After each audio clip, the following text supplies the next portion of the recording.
La escóbula de la brújula. Dirige Jesús Callejo. Presenta David Sentinella.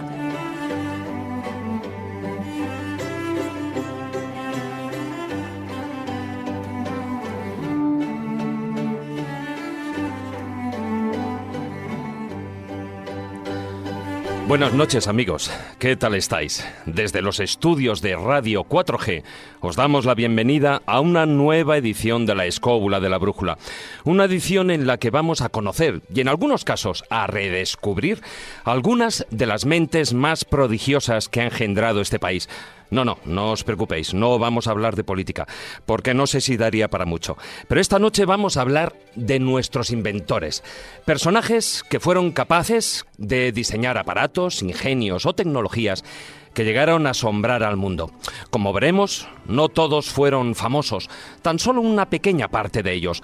Otros murieron sin casi conseguir el más mínimo reconocimiento y, como suele ocurrir, siendo ricos en ideas, pero económicamente pobres de solemnidad. Sin embargo, de lo que no cabe duda es que la mayoría fueron verdaderos pioneros en su campo. La máquina de vapor, el helicóptero, la música electrónica, la calculadora, la anestesia epidural, el submarino. Para hablar de inventores e inventos y de muchas más cosas a lo largo del programa, hoy contamos como invitado con Alejandro Polanco Masa, consultor tecnológico y autor de varios ensayos de divulgación científica.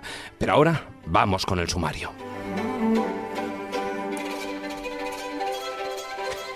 Con el zurrón del caminante nos dirigiremos hacia la iglesia de Santa Lucía del Trampal, situada en el municipio de Alcuéscar, en la provincia de Cáceres, un singular ejemplo de arquitectura mozárabe del siglo IX. En la sección El Laboratorio del Imaginante, nuestro colaborador Fernando López del Oso nos hablará de un visionario español, Wenceslao Fernández Flórez, y de alguna de sus obras que encierran cierta polémica.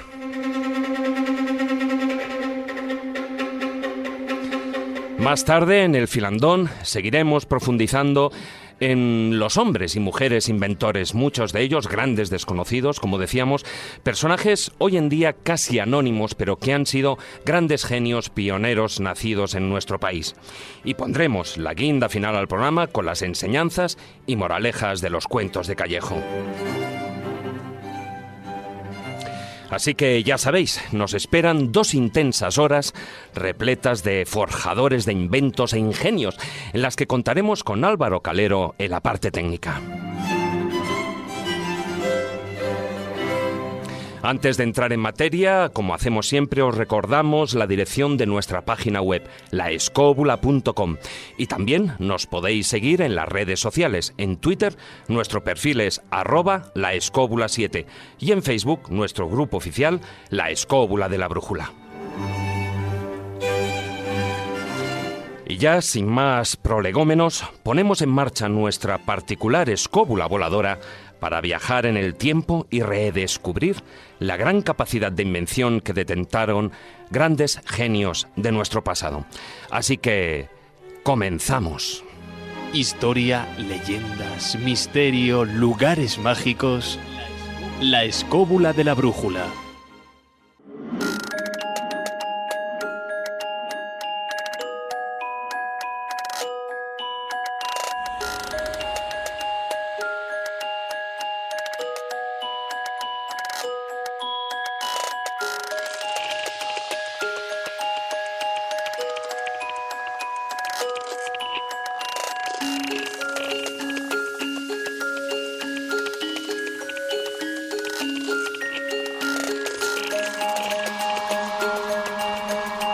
La historia de los grandes inventos tiende a enterrar los nombres menos relevantes. Personajes que consagraron su vida a la investigación tecnológica o científica y que tras 5 minutos de gloria, el destino les deparó un doloroso olvido. Y es que, al parecer, el reconocimiento y la fama duran lo mismo que el éxito comercial del invento en cuestión.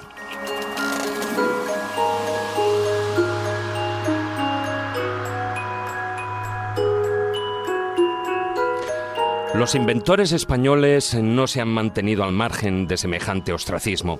Pocos son los que han pasado a la historia por haber contribuido al avance científico y tecnológico que hoy en día disfrutamos. Tal vez no supieron aprovechar el momento o no se vendieron tan bien como los inventores extranjeros, pero sus nombres, junto con el de cientos de sus inventos, han permanecido y permanecen casi hoy en día en el olvido.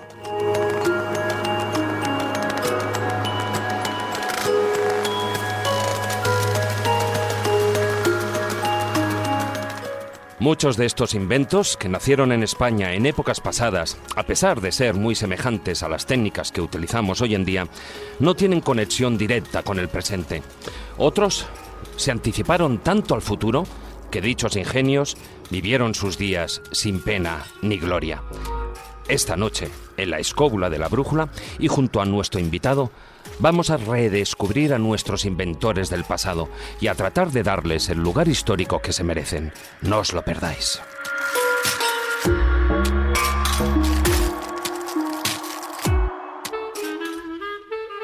La Escóbula de la Brújula.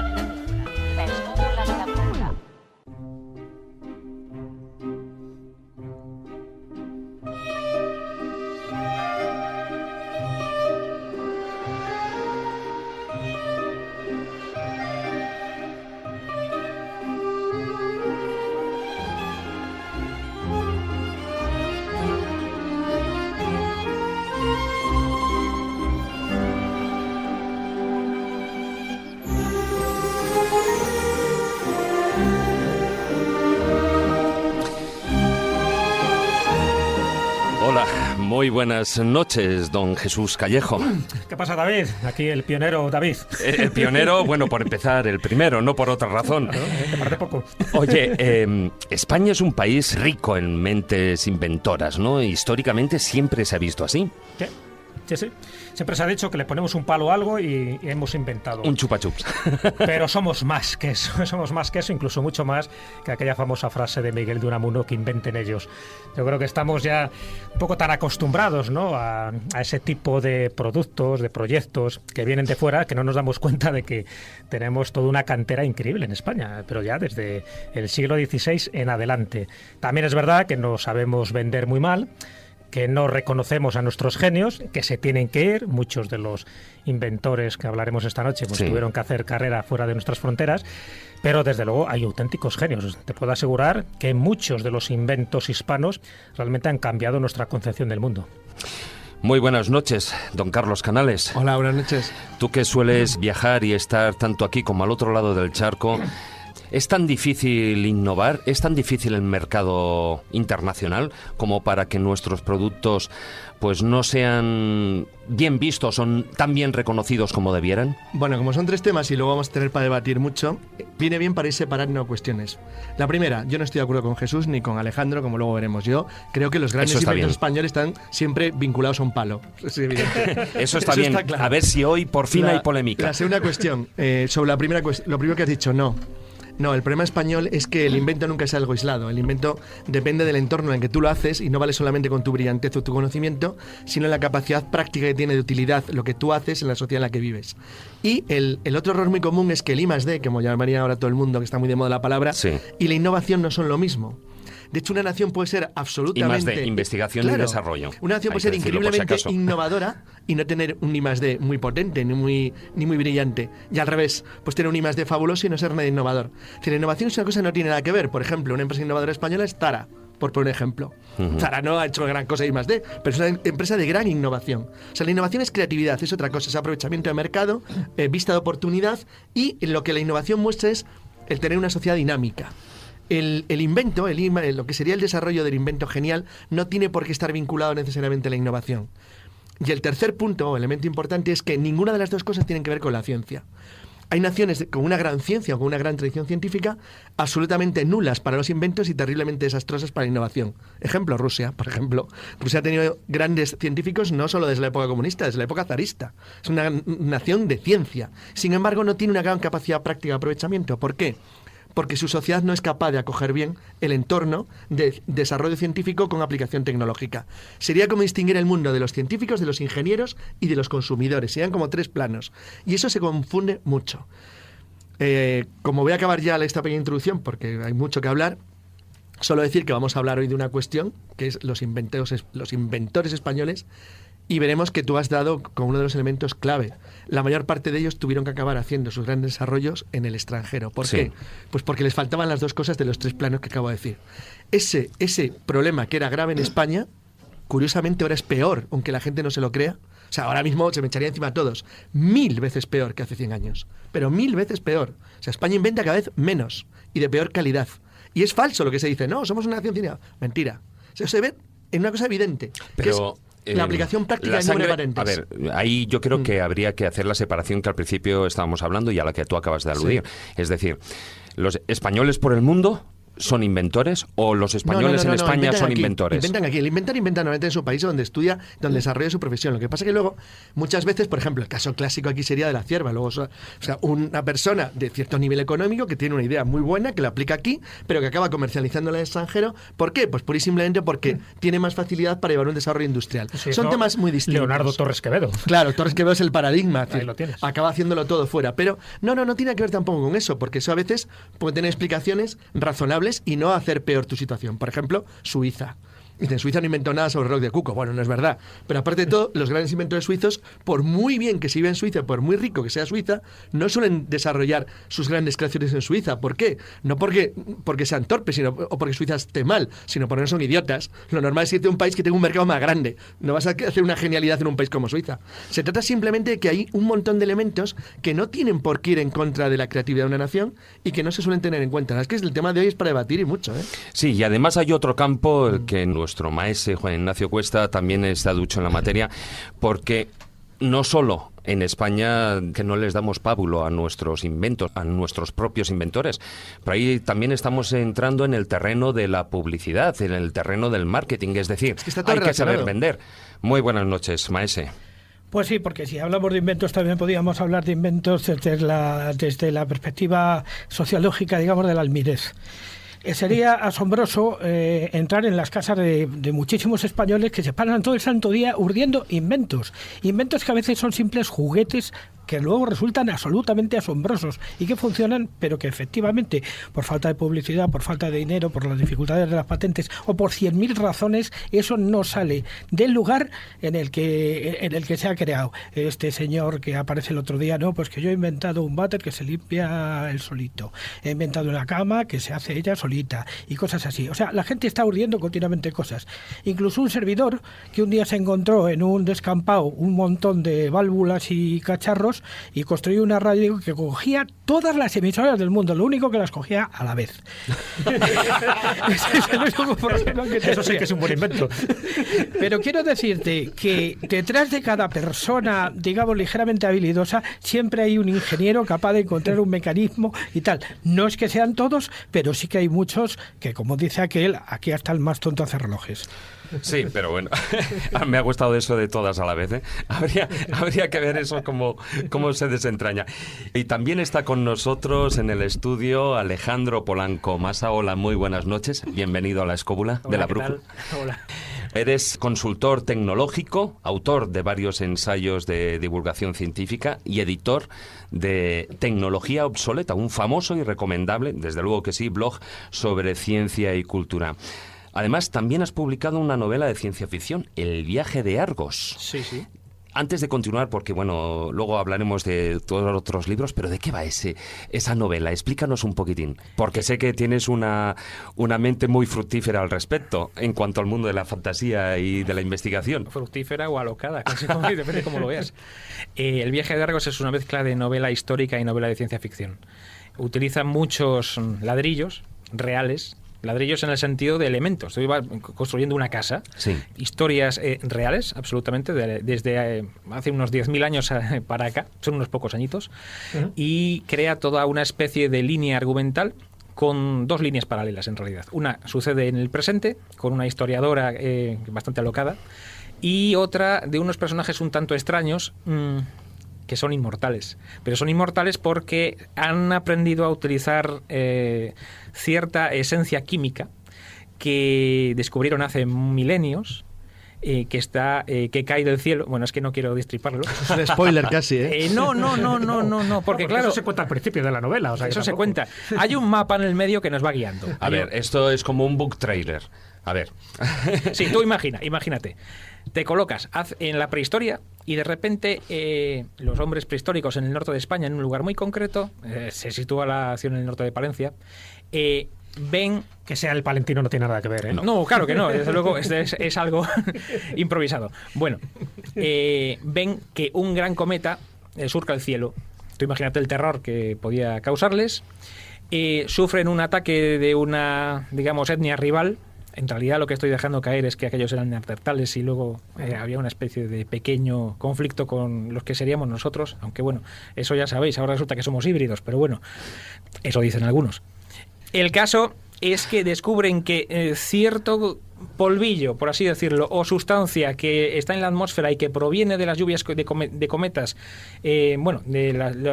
lo que va barriendo el planeta Tierra cada cierto tiempo, que son los restos de escombros espaciales de cometas y de asteroides, contiene una sustancia, y esa sustancia, si te la inyectas, te permite ser inmortal. Lo que pasa es que en el libro se explica el mecanismo, cómo se recoge, cómo logran sobrevivir, lo que les sucede a lo largo de toda el Imperio Romano, en la Edad Media, en la Edad Moderna, y cómo la historiadora protagonista, que se llama Irene Abad, a través de un mapa antiguo, logra descubrir qué diablos eran lo que llamaban la Hermandad de Argos, y cómo habían logrado sobrevivir y por qué están en decadencia y cómo pueden llegar a volver a resurgir.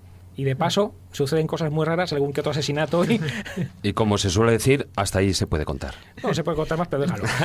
Bueno, pero me encargo yo de contarlo también. Hombre, no te pases, No, Jesús. yo no voy a desvelar para nada, pero bueno, es verdad lo que decía Alejandro, como tiene dos partes muy diferenciadas la novela, una parte en la actual, ¿no?, donde está Irene, que por cierto también está un poco reflejado uno de tus iconos cinematográficos más importantes, ¿no? Louis Brooks. Exactamente, de ese cine de Hollywood de principios del siglo XX.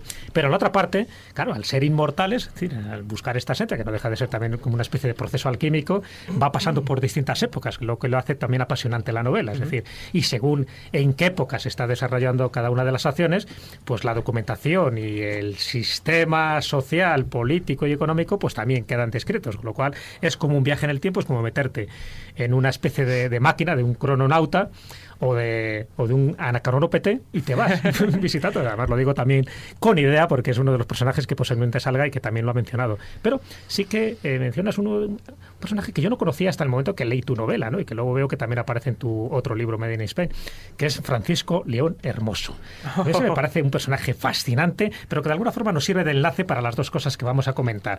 Ese hombre del tiempo, ese Norlensun, algo así como se llamaba, ¿no? Porque sí, Norlensun, sí. Es como un acróstico de León Hermoso. ¿Qué papel, sin destripar la novela, ¿no?, pero qué papel ocupa ahí y por qué es tan importante sabiendo que está basado en un personaje real? Bueno, primero, Irene Abad, la protagonista de la novela, era palentina, igual que nuestro querido Noer Lesón, porque también era palentino, de Santa Cecilia del Alcor, un pueblecito al lado de Palencia. Vamos a ver. Noer Lesón logró encontrar la política publicitaria perfecta. No se comió una rosca, digamos, vendiendo nada, porque tenía un nombre español.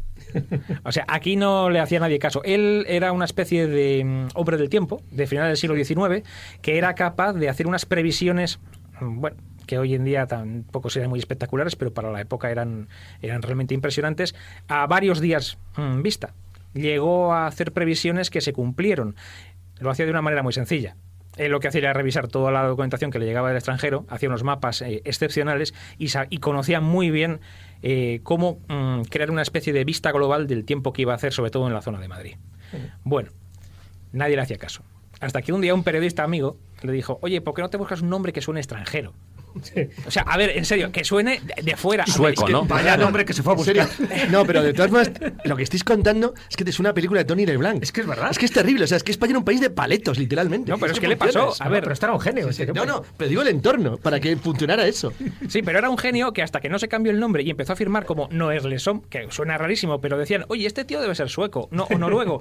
Le empezaron a hacer caso. Y empezó a publicar un boletín meteorológico, él solo, o sea, se lo autofinanciaba, consiguió mucho éxito, se distribuyó por toda España, se vendía como churros y todo el mundo creía, es que ese genio que viene del norte de Europa, no, que ya dices, era de Palencia, lo que pasa es que, claro, y hasta entonces, hasta que no hizo el cambio de nombre y la gente le empezó a ver como alguien docto, que viene...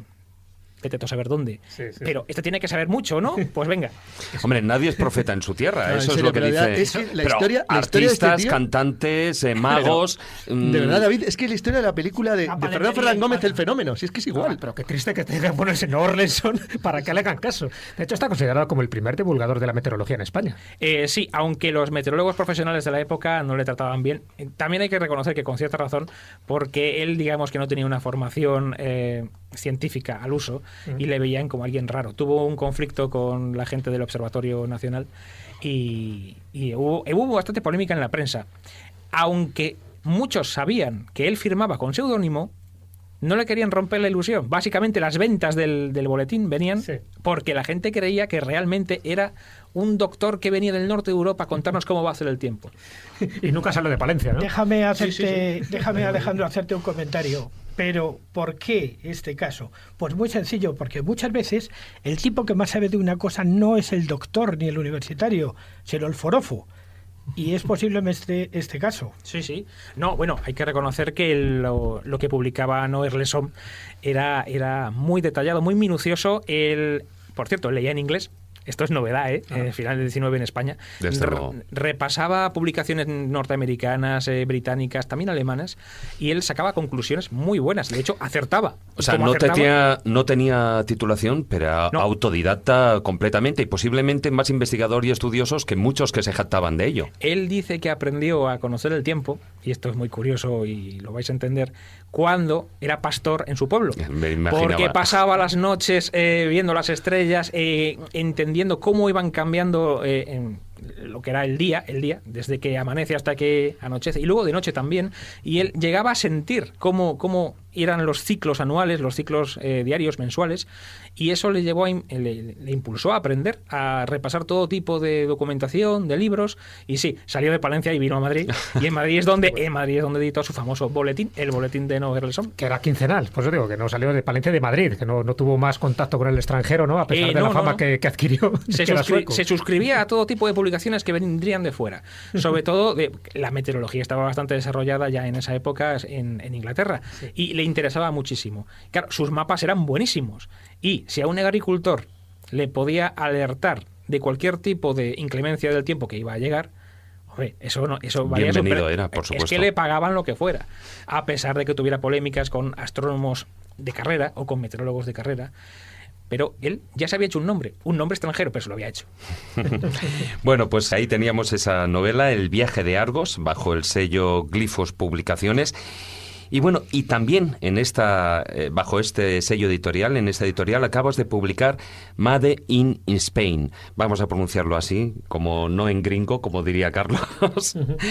Cuando inventábamos nosotros. Es un libro que recoge historias reales de inventores españoles que vivieron, bueno, pondríamos ahí una pinza entre el siglo XVI y el siglo XIX, más o menos. Sí, pero si lo queremos agrupar para que los elementos que se nos salen de la escala del gráfico no sean tan discordantes, digamos que de mediados del XIX hasta mediados del XX. Porque el resto se salen. Hay algunos que están en el XVI y algunos que llegan a mediados del siglo XX, a 1960 y algo, pero no. Generalmente la franja, y es una franja muy curiosa en la que se reúnen personajes asombrosos, la podemos fijar entre 1880, 1860 y 1920, 1930. En esta franja, hasta la Guerra Civil. ¿En esta franja hay mayor porcentaje?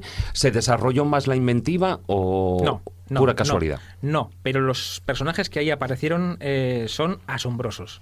Y eso sí que puedo decir que no se ha repetido. Oye, ¿cómo fue que te propusiste restituir la memoria de todos estos pioneros en este libro? Uy, esa historia es muy curiosa. Es que no quise. Eso salió porque salió. Vamos a ver. Porque tú venías en el blog, desde tiempo atrás. Sí. El blog tiene ya. Es curioso. En febrero, que estamos en febrero del 15, ya cumple 10 años. Son 10 años y más de 2.000 artículos. Claro, vas viendo que has reunido muchas historias. Y muchas de esas historias tenían que ver con inventores españoles, que surgió sin querer. O sea, de hecho hay una categoría en el blog que es Made in Spain, pero que también surge porque Bruno Cardeñosa, de Historia de Iberia Vieja, dijo: oye, ¿por qué no montamos una sección que lleve ese nombre? La idea fue suya, y yo reuní todo lo que iba encontrando y mes a mes he ido publicando desde hace ya, pues creo que hace 7 años más o menos. Cada mes he ido rescatando la historia de algún inventor olvidado. Porque ya en el año 2004 ya publicaste, si no recuerdo mal, creo que era en el 2004, Herejes de la ciencia. De la ciencia, con Corona Borealis, ¿no? Sí, eso fue en 2003. 2003. Sí, a finales. Que venía también de lejos, porque había algunos artículos en Enigmas ya de la época. Herejes de la ciencia es un libro que abarca todo el mundo. Bueno, gente rara. Oye, lo de hereje venía muy a cuento, porque es gente que en su época eran vistos con desconfianza desde el propio establishment de la ciencia, pero que luego fueron, digamos, restituidos en su figura. Y Herejes de la ciencia era eso. Y había muy pocos españoles. Curiosamente es el contrapunto. El libro de Alejandro, que lo acabo de terminar de leer hace unos 10 días, tiene 2 cosas fabulosas. Una la ha citado David al comenzar, y es que aporta algo muy, muy importante. Es que yo creo que de verdad es una casualidad el que estos tipos sean tan asombrosos. Pero es que lo son porque cuando Alejandro empieza a investigar su vida se ve claramente que son unos tipos increíbles. Son que su vida personal supera con mucho sus inventos. Que son, hablábamos antes fuera de antena, que yo creo el 80% tienen una película. Pero perfectamente. Son realmente increíbles las vidas de ellos. Es que realmente puedes hacer películas impresionantes, yo creo que de todos. Claro, y luego hay otra cosa muy importante, porque esa yo con Alejandro, como seguidor de su blog de hace años, pues me acuerdo, lo voy a contar como anécdota porque es muy curioso. Que es uno de los blogs más importantes que hay científicos. Yo creo que es el más importante. Escrito en español. Yo creo que está por delante de Microsiervos ya, número de seguidores, me parece, ¿no? Por ahí andas, ¿no? Tampoco exageremos. Por ahí andarás, ¿no? Bueno, muy bien. En cualquier caso, me acuerdo, como anécdota lo cuento porque hay otra aportación muy importante en el libro, que es la eliminación de algunos mitos, de algunos lugares comunes que se repiten una y otra vez por falta de investigación. Y este libro tiene mucha carga de investigación documental de verdad, primaria, o sea, de ir a las fuentes originarias. La anécdota que voy a contar, que es una anécdota muy curiosa, es porque a mí me surgió un día una duda que yo había leído, era una cosa que yo estaba buscando sobre la primera vez que una mujer se había tirado en paracaídas en Madrid. Sí. Entonces, yo tenía una noticia de que había sido en el Parque El Retiro durante el reinado de José Bonaparte. Y la noticia estaba recogida en como mínimo media docena de libros. Y otro decían que el primer lanzamiento en paracaídas de una mujer fue durante el reinado de José Bonaparte en el Parque del Retiro. Bueno, Alejandro se encargó en menos de una hora en directo en su blog con chateo de demostrar que no era cierto. Porque ese día hubo mal tiempo y finalmente Elise Garnerin no se tiró en paracaídas en el Parque del Retiro.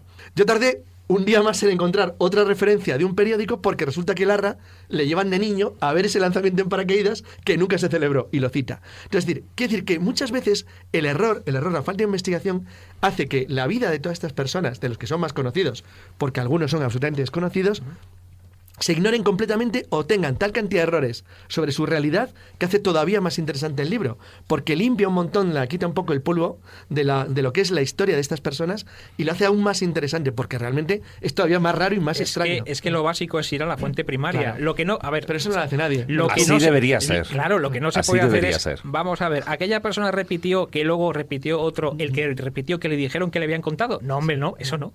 Claro. Vete, intenta encontrar la fuente primaria, el periódico del mismo día, la crónica, lo que sea, lo que puedas. Y si tardas en encontrarlo, te esperas, pero lo buscas. Y una vez que lo has encontrado ya, puedes estar seguro, o por lo menos tienes bastante confianza de que eso que estás comentando sucedió o no. Para que Alejandro tiene buen olfato para ir a las fuentes, encontrar el dato y además en tiempo récord, porque a lo mejor otros se tirarían todo un año en una investigación de estas. Lo bueno que tiene el libro de Made in Spain, entre otras cosas, ¿no?, es que es verdad que rescatas del olvido a muchísima gente. Es un poco eso, como herejes de la ciencia, pero a la española, ¿no? Esos herejes entendidos como heterodosos, como iconoclastas, como pioneros, como visionarios. Y es verdad que alrededor de nombres más o menos conocidos por todo el mundo, como puede ser Juan de la Cierva, o puede ser Leonardo Torres Quevedo o Isaac Peral, hay otros prácticamente prácticamente desconocidos, pero desconocidos por la ciencia nuestra, la actual. O sea, cualquiera que se quiera acercar a este libro, la mayoría le va a parecer sorprendentes, porque rescatas del olvido. Yo creo que ese es uno de los grandes aciertos, ¿no?, de este libro. No solo el que ponga sobre el tapete que hemos sido buenos en muchas cosas dentro de ese campo de la inventiva, sino también rescatar a personas que en su momento no fueron reconocidos y que es una pena que a día de hoy, con la tecnología que tenemos y las fuentes de documentación que tenemos, no salgan a relucir. Por eso mencionas incluso pues eso, a Blasco de Garay, a José Barrufet, a Manuel Daza, a Cosme García, bueno, ya no te digo a Monturiol, que es más o menos conocido, sí, a Diego Marín, etcétera, etcétera. Esta labor de investigación, este rescatar del anonimato a ciertas personas, me parece que es algo encomiable, que incluso hasta se te ha quedado corto con las 400 y pico páginas. Creo que tienes una segunda parte ya en ciernes ahí, ¿no?, en el cajón. Segunda y puede que tercera, depende. Primero tiene que darse bien este. Y de todos esos que has rescatado, de los que son más desconocidos, por poner uno, ¿no?, que luego saldrán algunos más, ¿de qué te sientes más orgulloso de dar a conocer públicamente? A ver, la palabra orgulloso no la utilizaría. O sea, cada personaje tiene su vida propia, son apasionantes, pero sí que hay uno muy extraño, porque nadie ha citado nada sobre él en más de un siglo, y eso me sorprendió, porque del resto sí que aparece alguna pequeña referencia o incluso se han hecho estudios, algunos incluso tienen alguna tesis doctoral detrás, aunque luego tampoco se ha hecho mucho caso, pero el caso de Clemente Figuera, ese es muy sorprendente, porque estamos hablando de el único en todo el libro que he dejado que se salga del carril. Veamos, prácticamente todos en el libro merecen estar ahí por lo que hicieron. Sí. Historias que dentro de la ciencia tenían su razón, aunque en su época muchos se les veía de forma extraña o incluso extravagantes, pero luego se ha visto que tenían su fundamento y bueno, merecen estar ahí. Pero Clemente Figuera es un tipo extrañísimo. Era ingeniero forestal, nació en Madrid, tampoco tengo el dato exacto, eso es algo que sigo buscando. Nació en Madrid y desarrolló lo que él llamaba los periodistas de la época, porque él se guardó mucho de decir barbaridades, aunque ya se encargaron los periodistas de por entonces de decir unas cosas bastante exageradas. Creó una máquina de energía infinita. Él decía que no necesitaba ningún tipo de combustible ni de aporte exterior de energía para crear energía eléctrica. Sí. Eso es imposible, para empezar. Vamos a ver. Yo diré que he sido testigo de pruebas experimentales en un laboratorio en Madrid. Y ha habido más pruebas. Y ha habido más. Y es muy sorprendente. El caso es que tenemos a un ingeniero forestal muy reconocido en su época. Eso es muy curioso. Gente loca que ha dicho que ha conseguido eso, no tenemos más que dar una patada y nos aparecen miles. O el movimiento continuo, ¿no? Sí, no, en realidad son máquinas de movimiento continuo, sí. Pero esto era diferente. Pero, ¿por qué me sorprende este personaje por encima de los demás? Porque es el único que he encontrado, y curiosamente fue cuando me estuve documentando para Herejes de la Ciencia, cuando es que me choqué con él.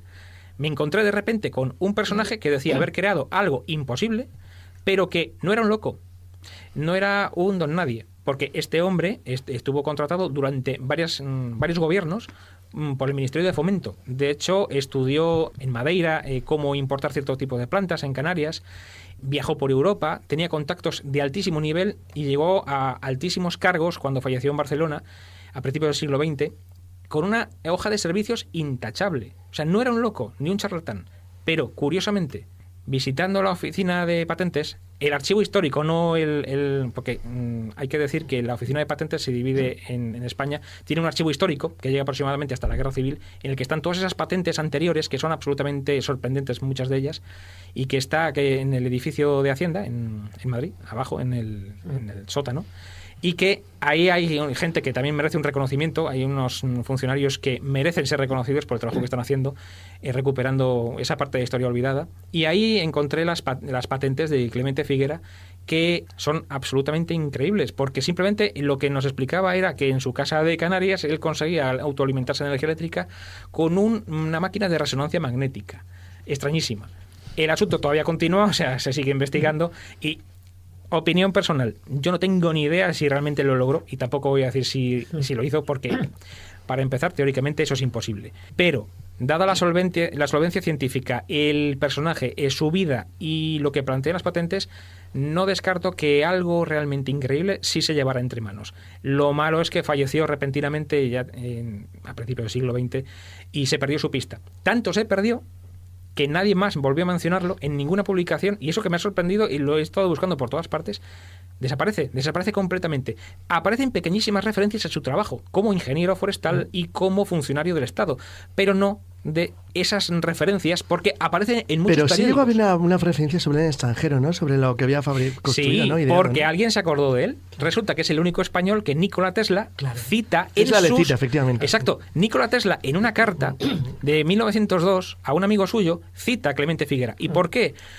Porque Clemente Figuera estaba tan tranquilo en su casa con su máquina, digámoslo así, de energía infinita, pongámoslo entre comillas, y le visita en 1902 un periodista británico para ver por qué todos en Canarias dicen que él tiene esa máquina. Y entonces cuando él suelta la bomba. Dice, yo voy a ir a patentar esto a Madrid, luego voy a ir también a París y a Berlín. De hecho, yo solo tengo las patentes españolas, desconozco si hay en el extranjero, lo he buscado, no he encontrado ninguna referencia más. Él sí que dijo que había logrado vender el primer prototipo a un grupo de banqueros, eso es algo muy sorprendente también, pero la noticia corre como la pólvora por todo el mundo.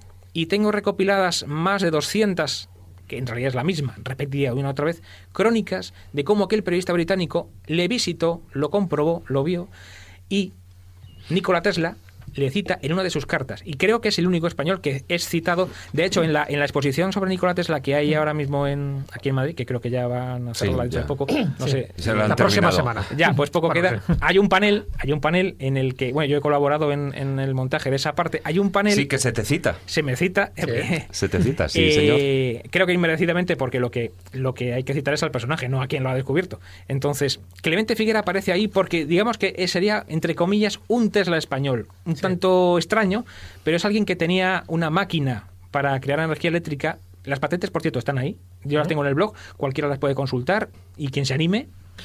La verdad es que ha habido muchos Teslas españoles, muchos Leonardos españoles, como también se les suele bautizar, ¿no?, a este tipo de genios desconocidos.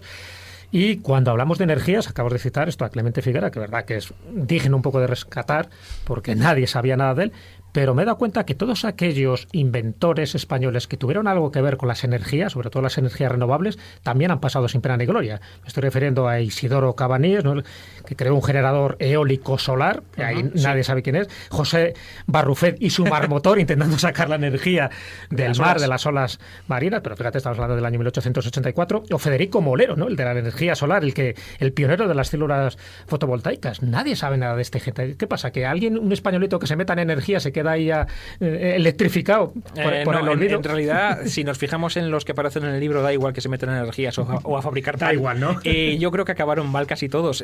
Unos fueron fusilados. La guerra civil fue un cortafuegos realmente brutal. El caso de Leret, por ejemplo, que es uno de mis favoritos, que tiene un peliculón Leret. Es muy bueno la historia de Leret. Bueno, para nuestros oyentes es el creador probablemente el primer motor a reacción turborreactor, viable, sí. El caso de Isidoro Cabañes, por ejemplo, es realmente sorprendente, porque a finales del siglo XIX creó una tecnología que no fue rescatada hasta los años 80. Sí, se adelantó un siglo más o menos, ¿no? Sí, porque creó la primera torre eólico-solar. De hecho, desarrolló varios modelos. Él era militar, muy respetado, tenía una gran posición dentro de lo que es el ejército. Y en su época, bueno, también fue uno de los responsables de la iluminación eléctrica en Madrid.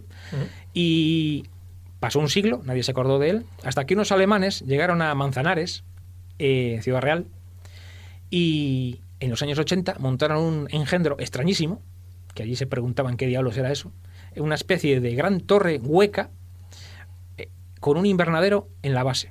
¿Y qué era eso? Eso era una torre eólico-solar.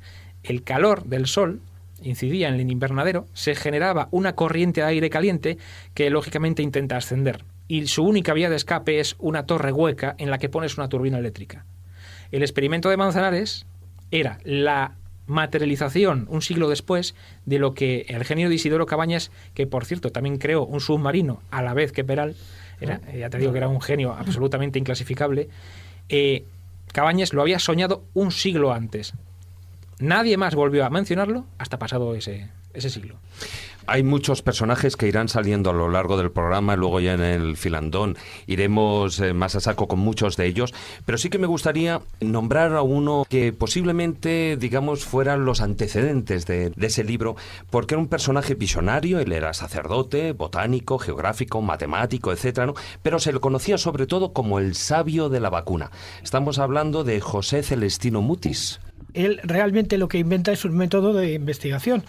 En aquella época estábamos hablando en los años en que trabajaba, por ejemplo, Jorge Juan, Antonio de Ulloa, y organiza una expedición a Colombia, que era la expedición a Nueva Granada, para conocer las plantas y de alguna manera poner en contacto todo el mundo botánico y de sus propiedades entre Centroamérica, prácticamente zona de Colombia, zona de Venezuela y España.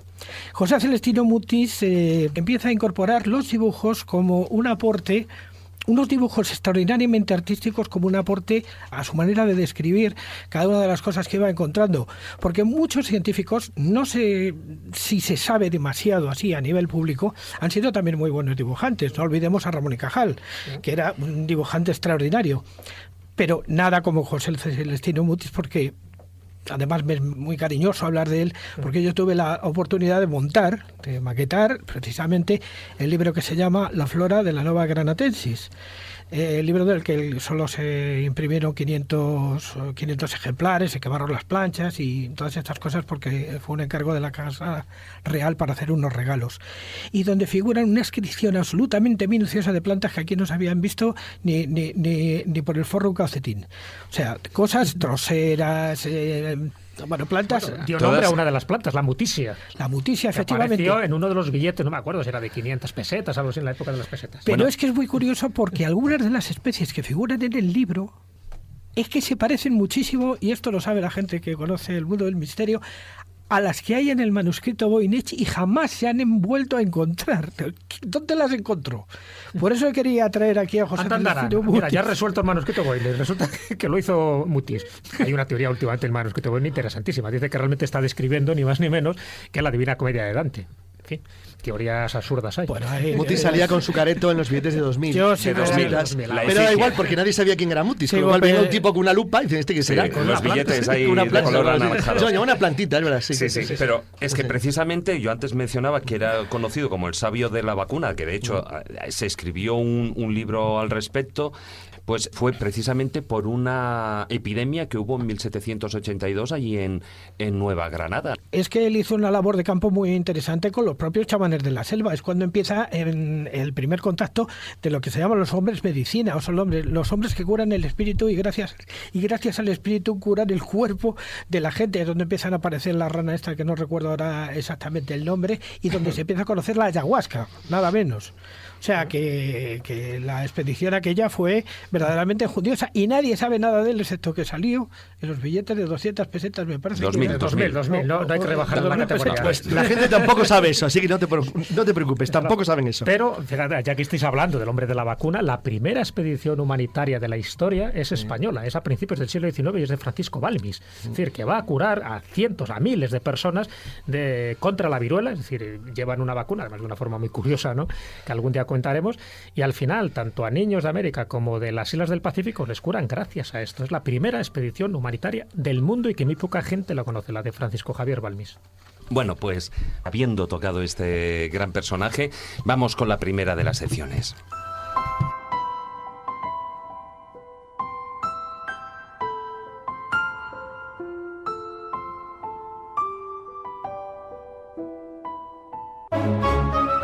La escóbula de la brújula.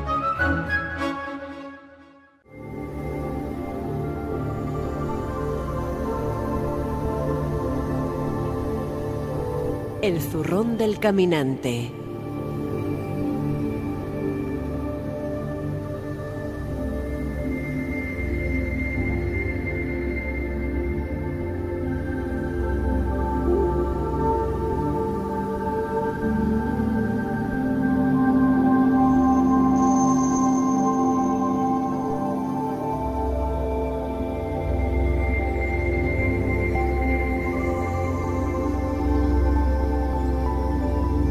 Bueno, y vamos con esa primera sección del zurrón del caminante, y antes decíamos que Maese Cuesta nos va a llevar hacia tierras cacereñas para ver una iglesia, Santa Lucía del Trampal.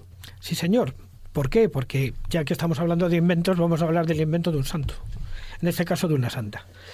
La iglesia de Santa Lucía del Trampal, que es un rescate hecho pues realmente recientemente, porque no hace más de 50 años que se conocen o que se tiene referencia de ellas, que es una iglesia absolutamente maravillosa, de tipo visigodo, está datada de alguna manera su construcción en época visigodo-mozárabe, tiene una característica muy concreta, y es que todas sus piedras, absolutamente todas sus piedras, formaban parte anteriormente de un santuario dedicado a una diosa celtíbera, celta o celtíbera, de la que sabemos poco, pero que era muy conocida de los romanos. Incluso la ciudad de Toro, por ejemplo, tenía su propio templo, que es Ataecina.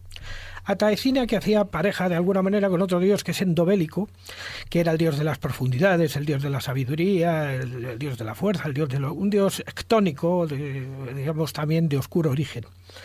Por tanto, toda la Basílica de Santa Lucía del Trampal está rodeada por todas partes de epígrafes que se refieren tanto a Endobélico como a Ataecina, como de extraños símbolos que nos llevan efectivamente a una época pagana.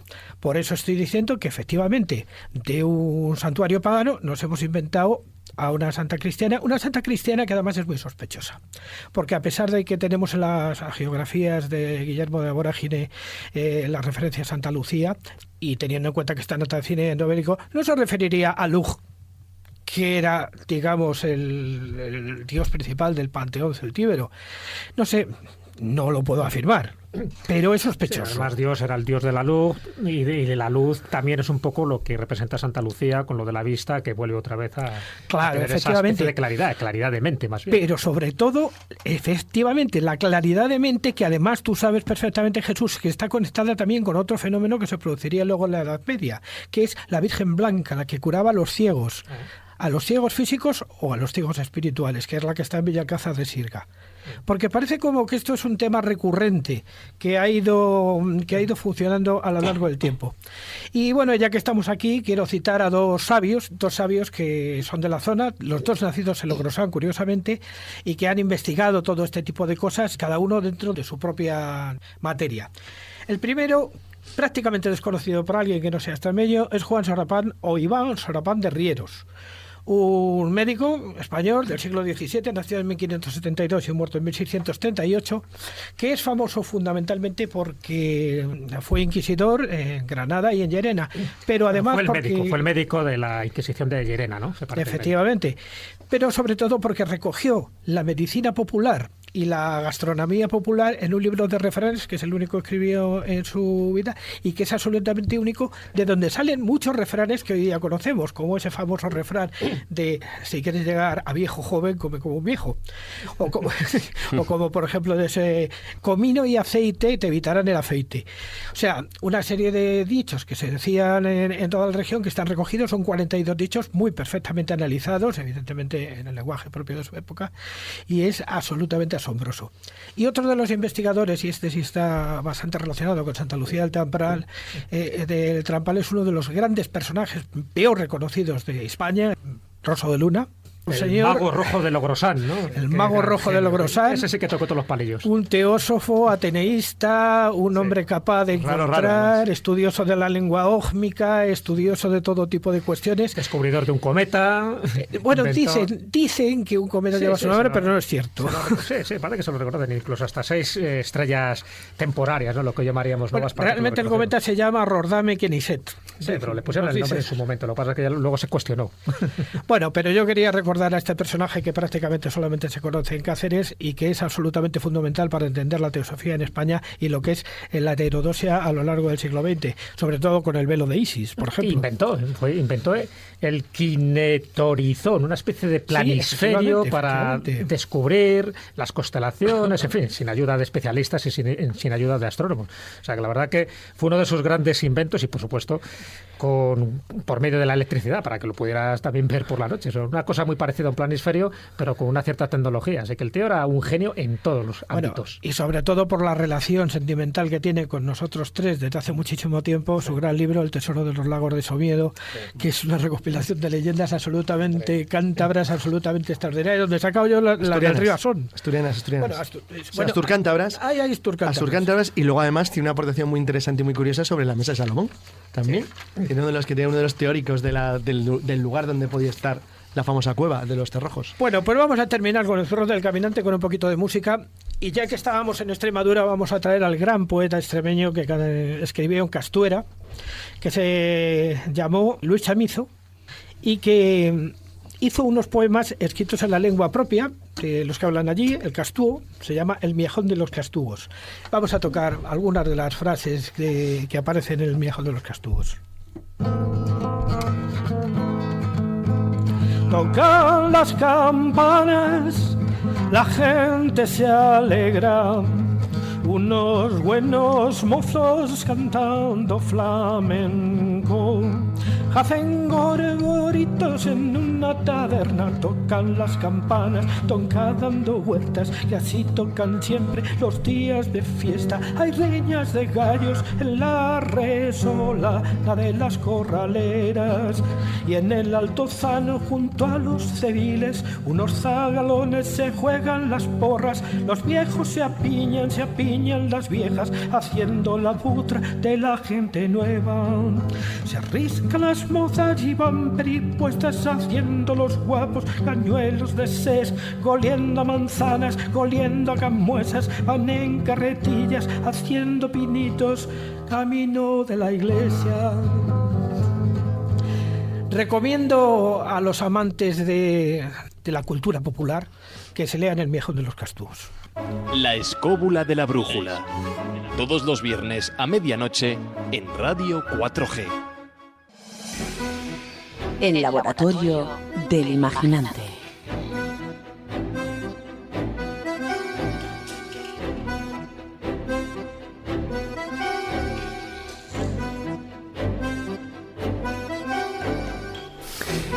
Y seguimos aquí en la escóbula de la brújula. Estaba diciendo aquí Jesús Callejo que la siguiente canción en que... En Panocho, ¿no? Panocho, como ¿no? homenaje a los murcianos, ¿no? Ya que lo ha cantado en Castú para los extremeños.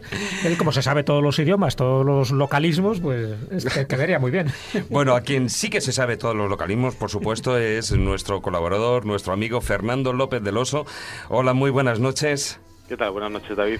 Nos has traído un personaje, hoy que estamos hablando de esos inventores y de personajes incluso visionarios, nos traes a uno en particular, porque él es visionario, pero un gran escritor. No estamos hablando de Wenceslao Fernández Flórez.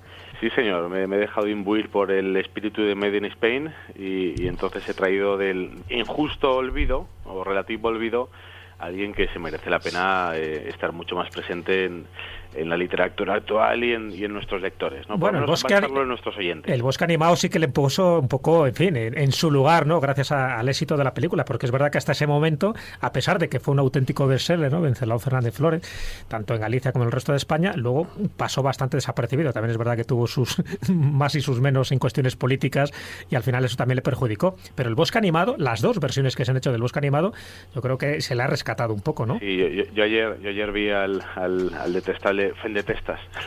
Qué majo el Fendetestas. Qué mal robaba. Pobre. La versión de Landa. Sí, claro, del Fredo Landa. De todas formas, yo creo que solamente ya por esto del Bosque Animado ya habría que darle el pasaporte de honor de Escobulandia, ya se lo merece. Y una película que es de hace muchísimo tiempo, que la protagonizó Fernando Fernán Gómez, que era El Malvado Carabel. No sé el malvado Carabel. Sí. Alguien que quería hacerse malo y no podía. Hombre, a ver, es que Wenceslao Fernández Flórez, estamos hablando de un personaje de finales del siglo XIX, pero que consiguió el Premio Nacional de Literatura en 1926. O sea, no estamos hablando de un don nadie, por supuesto. No, y luego en el 45 ingresó en la Real Academia y fue, vamos, como ha dicho Jesús, tuvo sus más y sus menos políticos. Él criticaba al gobierno de Franco, pero como su familia la conocía a la de Franco de la época de Ferrol, pues bueno, pues estaba más o menos bien considerado por el régimen y quizá eso le trajo luego el infausto olvido. Pero él publicó entre novelas y libros de relatos más de 40 libros. Pero sí que me tienes absolutamente descentrado, porque traer al laboratorio del imaginante a un gran escritor, no sé por dónde cogerlo, Fernando. A ver, cuéntame. Ahora cuando terminemos, sí que vas a saber por dónde está cogida esta sección de hoy. Bueno, vamos a entrar en calor.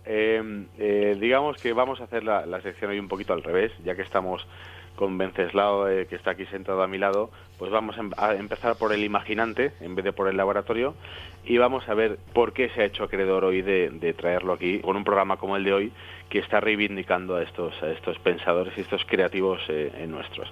Yo de toda su gran producción he traído dos novelitas cortas que han pasado más o menos desapercibidas, sobre todo la segunda, pero que yo creo que tienen bastante jugo, sobre todo la segunda. Vamos a ver. ¿La primera? La primera que vamos a comentar, que en ella vamos a aprovechar para ver ese carácter anticipativo que desarrolló Wenceslao Fernández Flórez, es El hombre que compró un automóvil. En ella cuenta las peripecias de un tipo común, Jorge Díaz, para comprarse un coche. Y esto es una historia aparentemente sencilla y divertida que sin embargo le sirve de excusa para imaginar un futuro cercano con ciertos caracteres inquietantes y premonitorios. Para situarnos hay que explicar que esta novela se publicó en 1932, una época en la que si tú querías podías aparcar con tu coche en plena Puerta del Sol si es que eras uno de los 4 que tenía coche. Exactamente. Y sin embargo, Flórez imagina un cercano 1936 en el que por una parte se ha hecho habitual unos pisos estrechísimos hasta el esperpento, carísimos, con hipotecas a 99 años y en los que las paredes no son más gruesas que la pintura que las envuelve, y además donde toda la sociedad se ha motorizado y solo los parias caminan de un lado para otro entre las burlas del resto de ciudadanos. Entonces, esta visión de un futuro de coches por doquier y de pisos minúsculos y de burbuja inmobiliaria ya es suficientemente llamativa, pero se queda en nada ante lo que el autor llamó colofón fantástico, que él trató de hacer pasar por una especie de capítulo final que sinceramente no tiene que ver nada con el resto de la novela, sino que es más bien un relato corto, de corte totalmente fabuloso, que he decidido acoplar al manuscrito. En este colofón fantástico nos vamos de repente al siglo XXIII. O sea, de 1932 al siglo XXIII. Sí, no, la novela tiene su principio y tiene su final. Y de repente pone colofón fantástico y te encuentras con esta pequeña maravilla. Siglo XXIII. Posiblemente los Estados Unidos, porque de repente todos los personajes pasamos de Jorge Díaz a todos con nombres ingleses. Y estamos en mitad de la presentación, o justo cuando va a empezar la presentación de los nuevos modelos de automóvil de la fábrica Hope. Entonces, tras una campaña de publicidad como nunca antes se ha visto, ante los ojos de una muchedumbre expectante y ansiosa, los técnicos de la Hope descubren los flamantes tractores, camiones y automóviles de la nueva gama. Y en ese preciso momento, los vehículos cobran vida y, entre airados pitidos y atropellando inmisericordiamente a cuanta gente pueden, se dan a la fuga. Todos los modelos últimos con los que se cruzan, vayan o no conducidos por un ser humano, se unen a su marcha y se alejan de la ciudad. Y solamente los modelos más antiguos continúan como siempre. Se reúnen los científicos y pensadores más brillantes para dilucidar lo que ha sucedido. Y el propio Hope explica cómo sus coches que por otra parte ya no se usan ni siquiera motores de explosión, ni siquiera eléctricos, sino que utilizan un nuevo combustible llamado Dynamic, que se inventó a principios del siglo XXI, pues explica cómo estos coches suyos son el culmen de la mecánica. Son tan perfectos que sin darse cuenta de ello los ingenieros los han llevado al extremo de la última frontera y han creado un ser vivo. Seres vivos e inteligencia artificial, fijémonos, a partir de la mecánica, porque Wenceslao Fernández Flórez no habla en ningún momento de electrónica, eso para él no existe, ¿no? Solamente es la mecánica. Y entonces el motor es el donde se han generado las propiedades de este rudimentario cerebro. Entonces fijaros qué pequeña joya, ¿no? En un pequeño colofón de una novela corta ya introduce vida artificial. Mete el otro que es prácticamente, yo qué sé, la base del hombre bicentenario, ¿no? Casi. Sí, de repente se cuela allí, pero además me pareció muy enternecedor el que él no contemplase ni la electrónica, ni siquiera la electricidad, ni las válvulas, ni nada. No, es a partir de la mecánica más perfecta ya deriva en una especie de vida autónoma, ¿no? En este caso, y como digo, con una rudimentaria inteligencia artificial generada a partir del propio motor tan complejo de esos automóviles. Y luego, por otra parte, esa rebelión de las máquinas, ¿no? Esto, como digo, a mí me pareció bastante bueno cuando lo leí. Pero si esta os parece buena, que no sé si os parece buena porque no decís mucho.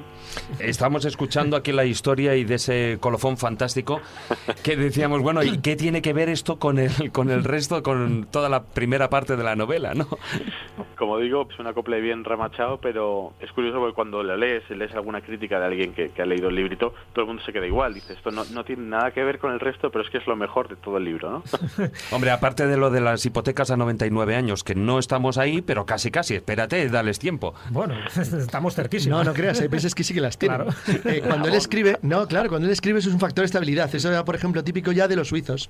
Países muy estables donde los gobiernos no cambiaban de manera violenta, donde no había revoluciones ni guerras civiles, y donde la gente ya se hacía pequeños alquileres como opción compra de hipotecas a 100 años en el siglo XIX. Eso en España era inimaginable. Entonces, el aumento de la hipoteca curiosamente aumenta cuando aumenta la riqueza y la estabilidad, no al revés. Porque es cuando tú tienes confianza en un futuro y una entidad da por hecho que la gente va a devolver el dinero aunque sea en un futuro remoto. Eso es una anticipación a una mejora. Bueno, y además que en el año 1932 se hablara de atascos, de embotellamientos, de burbuja inmobiliaria, de especulación, de estos pisos prácticamente que parecen cajas de cerillas. Además de ese colofón que tú acabas de comentar, ¿no? De la inteligencia artificial, en fin. Muy prácticamente... Asimov, ¿no? Claro, a mí eso me parece increíble. Encima hecha por Wenceslao, Don Wenceslao. No, porque conocía bien el mundo, era un tío culto, había visto ya el crack del 29 en Estados Unidos, sabía que las burbujas existían y tenía un cierto nivel de conocimiento de lo que era la cadena de montaje de Ford, de lo que era el sistema de producción en masa, y veían que iba a ser el futuro de Europa también. ¿Hay alguien aquí que haya leído El viaje del Trifinus Melancolicus? Yo no. Y que puedo decir lo que es el Trifinus Melancolicus. Sí, efectivamente. De Juan Pérez Zúñiga. Pero es que ahí se habla de muchos temas tecnológicos. Hombre, claro. Entre bromas. Lo que pasa es que es muy disparatada. A ver, es un viaje en busca del Trifinus Melancolicus, que por cierto es el Percebe. Y al final. No vamos a hablar de un invento genial de viajes en el tiempo. Claro, es que es. Claro, bueno, pues luego, si eso hablamos del anaconópete, pero bueno, es verdad. Pero Pérez Zúñiga utiliza mucho sarcasmo, la ironía y además también las ilustraciones, ¿no? Es un amigo, creo que es Saudaro, el que hace ese tipo de ilustraciones, donde aprovecha para ir metiendo todo tipo de disparates, claro, y en alguno acierta. Bueno, Fernando, esa ha sido esa primera novela, pero nos has hablado de 2 novelas. ¿Cuál es la segunda? Esta te va a gustar porque tiene mucho jugo y desarrolla una de las excentricidades médicas más alucinantes de la época y la lleva hasta el extremo. Esta novelita se titula El ladrón de glándulas y sí, me temo que por glándulas se refiere a testículos. Tiene huevos la cosa. Bueno, sabía que tarde o temprano iba a caer esa frase. No, que digo, que lo has puesto a huevo. Bueno, ya os he dicho que esta tiene mucho jugo. Bueno, a ver, cuenta de qué va la historia.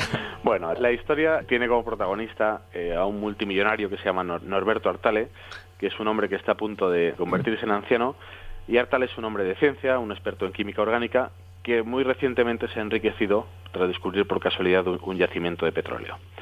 Pero a pesar de este golpe de suerte, pues el hombre está un poco amargado, porque él piensa de qué le vale ahora tanto dinero como tiene si ya no lo va a poder disfrutar, ¿no? Entonces piensa en toda esa vida encerrado, estudiando y trabajando, y justo ahora al final es cuando se encuentra con la fortuna. Entonces se imagina esas cosas que puede hacer, esos proyectos, esos placeres que se le ofrecen, y él lo que sabe es que lo que le espera es una silla con una mantita en un lugar soleado, ¿no?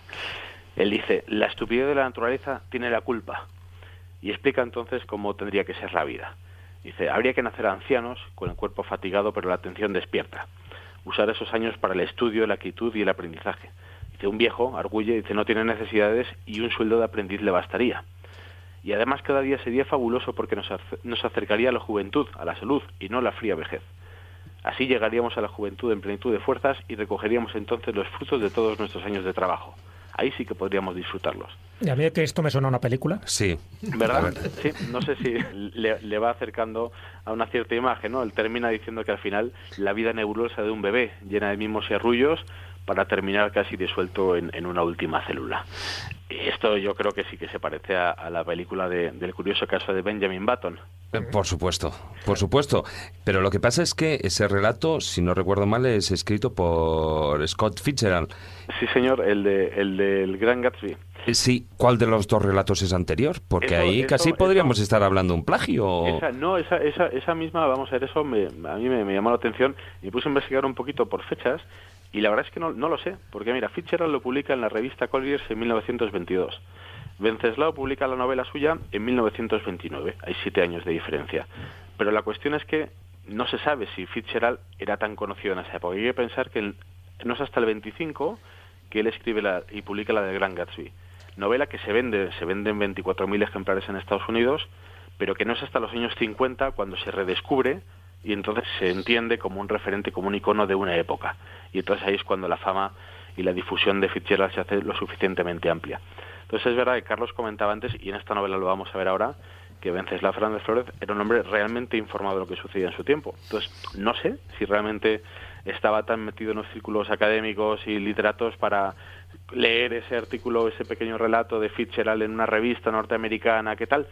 quizás sí, pero bueno, de momento la historia, como digo, es bastante curiosa. Pero volviendo a la novela suya, porque esto es un pequeño párrafo que él cuenta allí, nos encontramos con que Artal, este viejo millonario, no se va a resignar, obviamente, a asumir esa vejez inminente. Él es un hombre de ciencia, como parece que también lo era Wenceslao Fernández Flórez, y está al tanto de los últimos avances médicos para recuperar el vigor. Avances que, por otra parte, están recorriendo en la realidad la Europa de la época y que son la comidilla. Y me refiero a los peculiares métodos del doctor Sergei Voronov, que aparece nombrado específicamente en la novela y que es un personaje del mundo real. Y con él yo creo que era raro. Sí, porque era testículos de mono, ¿sabes? Sí, además, era ruso, pero trabajaba en Francia, era biólogo. Bueno, sí, Voronov... en Turquía también estuvo.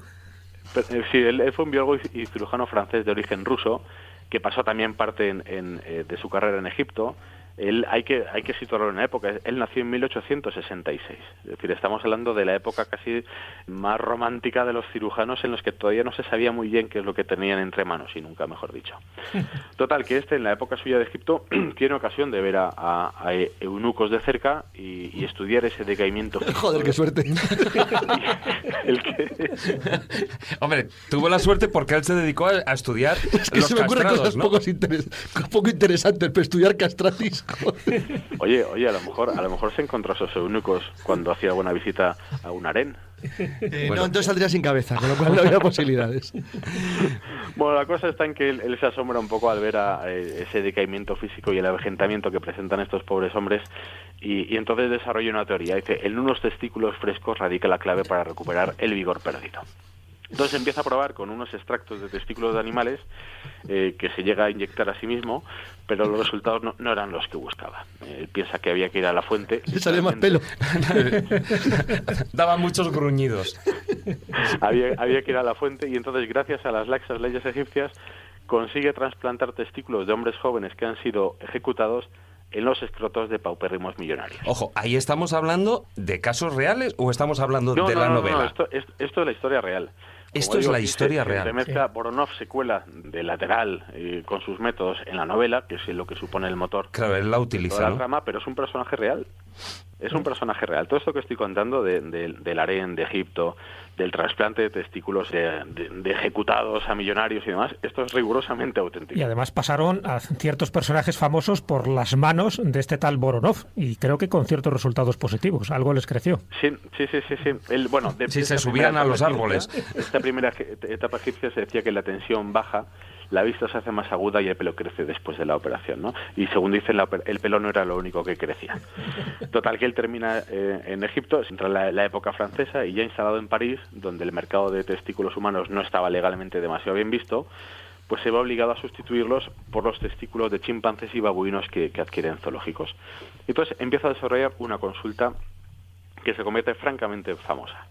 El procedimiento de su operación era muy simple. Él se tumbaba al paciente... ¿Sacaba las tijeras?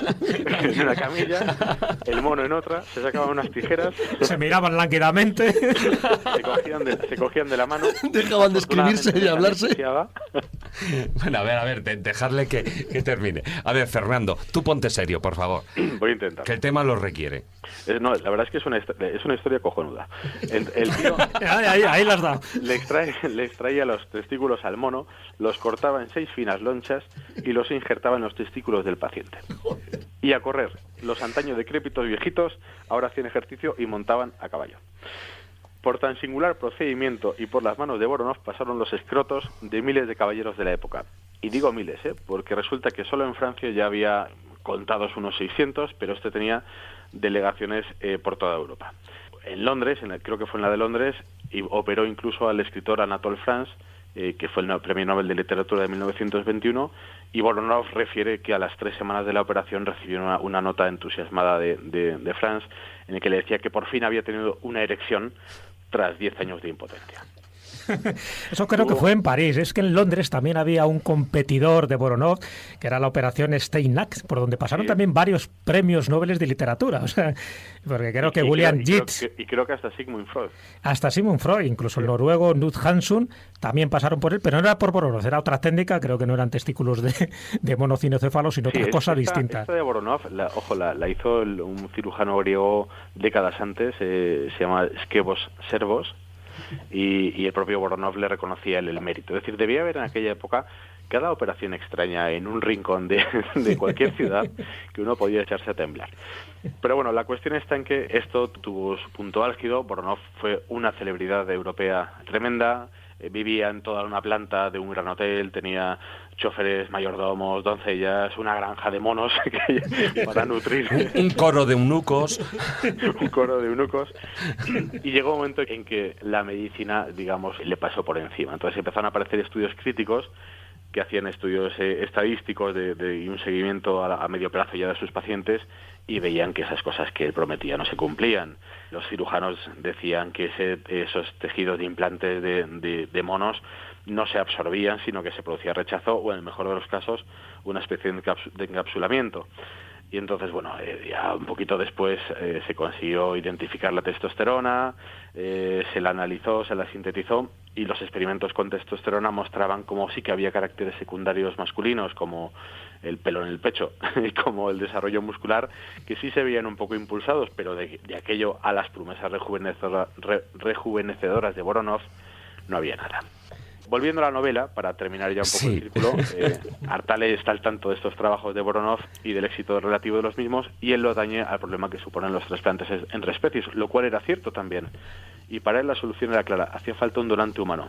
Entonces, con estos humanos, los efectos él piensa que van a ser más duraderos, y aquí una vez más Wenceslao Fernández Flores se apoya en investigaciones de vanguardia de unos cirujanos de Stanley Kelker, que sí que habían hecho pruebas en pacientes con hipogonadismo, con testículos de donantes, y que habían visto que ahí no se producía ese rechazo.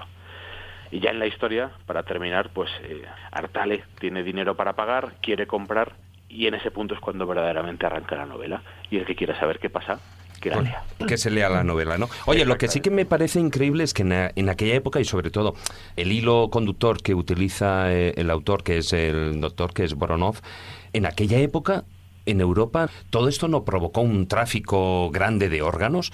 No de órganos en el sentido de pasar de humanos, es decir, él lo prevé en la Es decir, novela. porque en Egipto lo que estaba utilizando eran testículos humanos de jóvenes, cuanto menos. Humanos de jóvenes que habían sido ejecutados. Es decir, no iba por aquello comprándolos al mejor postor. Enmasculados. Claro, enmasculados. Enmasculados, y además de manera legal, pero en Europa no era legal, ¿no? Pero sí es cierto. Por eso él tiene que recurrir aquí a los de mono. Claro, creo que quiso crear una granja de monos, porque terminó con todos los monos de París. Sí, tenía una granja de monos, en su punto álgido. Fantasía en la novela. O dejó a todos los monos como cantantes. Bueno, primero compró todos los del circo, ya los del circo, como ya no le proveían de monos, ya los fabricaba prácticamente. Bueno, pues le hubiera sido más práctico igual descubrir el Viagra, ¿no? Yo creo.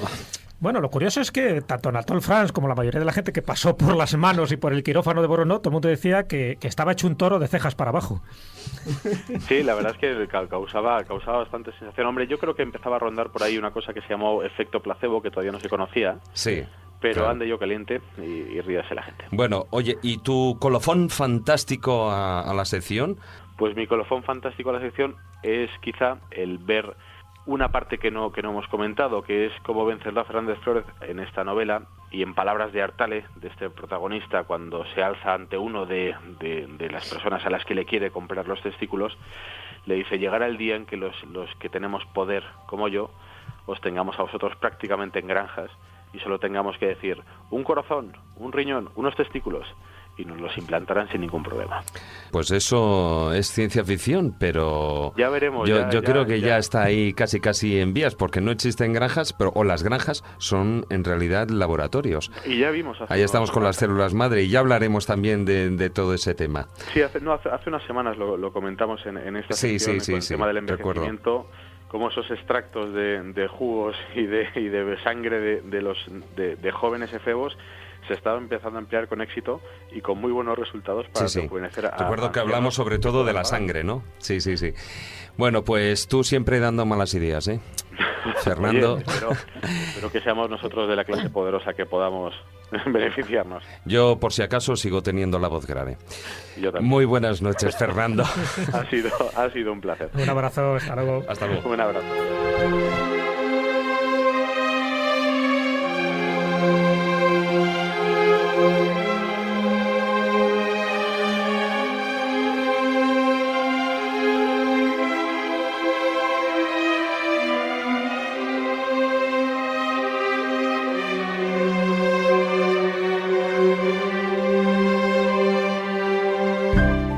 La escóbula de la brújula.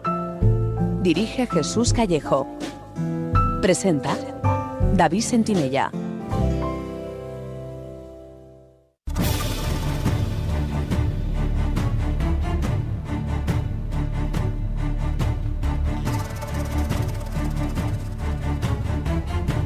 Comienza El Filandón.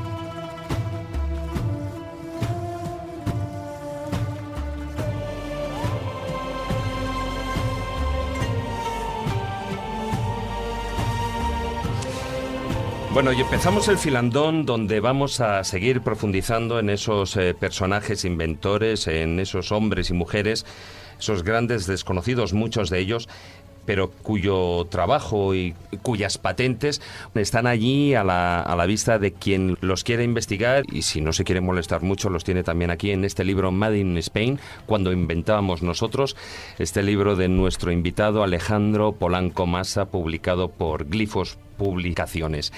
Alejandro, ¿cuál podríamos decir que es la primera patente hecha aquí en España?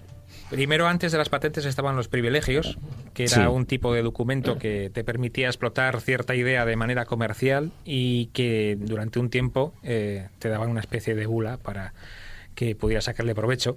Porque, curiosamente, el tener una patente no significa que tengas realmente nada que te dé dinero, como pueden haber comprobado la mayor parte de la gente que aparece en el libro y muchas personas que ahora mismo patentan cosas y que, por desgracia, nunca ven comercializada su idea. Claro, porque el dinero realmente no está en la patente, el dinero está en comercializar la patente. Claro, a ver, el que tú tengas una patente en realidad no significa absolutamente nada porque... Tú tienes ahí un procedimiento que tú describes, pero puede venir otro con hacer ciertas modificaciones. La ley también ha cambiado a lo largo del tiempo y a principios del siglo XIX tú podías tener un privilegio para, para explotar una máquina, una desmotadora, por ejemplo, y durante cierto tiempo solamente tú tenías el privilegio para lograr la explotación económica de esa idea. Hay mucho tipo de maquinaria, sobre todo agrícola, de la época, principios del siglo XIX, que tiene unas patentes preciosas, con unos dibujos a color, que son realmente espectaculares. Has citado la desmotadora de Whitney, que es probablemente uno de los inventos decisivos del siglo XIX. Sí, la industrialización en todo el mundo se basa sobre todo en los inventores, que curiosamente la mayor parte de ellos no conseguían luego ningún tipo de beneficio porque los que luego producían el desarrollo tecnológico y comercial no eran ellos, sino las grandes industrias o alguien que era realmente muy listo. Bueno, ahí tenemos el caso paradigmático de Edison, que era un absoluto genio, por mucho que ahora se le quiera poner de malo en la historia con Tesla. Edison era un genio tomando ideas de otros para convertirlas en productos comerciales absolutamente descollantes. Edison cambia el mundo porque precisamente es el primero que aprovecha la potencia industrial del país en el que vive para hacer que los inventos suyos lleguen a todo el mundo. Sí. De hecho, su influencia en la economía era tan grande que cuando Edison anuncia públicamente que él va a hacer una lámpara incandescente, o sea, una bombilla, hundió las acciones del gas en la bolsa de Nueva York. Directamente. Claro, porque todo el mundo confiaba en él, ¿no? De que lo iba a hacer. Y es que lo iba a hacer. Él tenía un equipo, lo que llamaríamos un laboratorio de gente. Entre los que trabajó con él estaba Tesla, por ejemplo. Sí, Tesla comenzó con él. Claro. Y cuando viajó de París luego a Nueva York, empezó con Edison. Y Edison tenía montado prácticamente lo que era una cadena de montaje del ingenio. Probaban todo tipo de ideas, por locas que fueran, con por un método científico absolutamente increíble, todo medido, todo comprobado, secuenciado, todo con reloj, y Claro, lógicamente, muchas ideas no llegaban nunca a nada, pero tú imagínate que durante años vas probando cientos de ideas y unas pocas logras que se conviertan en algo real. Bueno, pues esas pocas fueron miles de patentes que dieron miles de millones de dólares. Pero encima con una gran capacidad en una nación que está dispuesta a aprovechar cualquier tipo de idea para luego llevarla adelante y comercializarla y venderla. En esa época en Estados Unidos Claro, era posible todo. Claro, es que la diferencia con el mundo actual es que ahora, por decirlo de una manera sencilla, y ahora como vamos a tocar el tema de los inventos españoles, la población europea actualmente en Estados Unidos, básicamente en formación ahora mismo son idénticas. Pero para poner un ejemplo cercano, a nosotros, a Miguel del Rey y a mí, cuando hicimos el libro de La audacia en la guerra, un libro sobre los comandos en la Segunda Guerra Mundial, un detalle que nos sorprendió es que los aliados tienen un gran problema para encontrar gente que sepa conducir un coche en 1940. Los americanos conducían todos.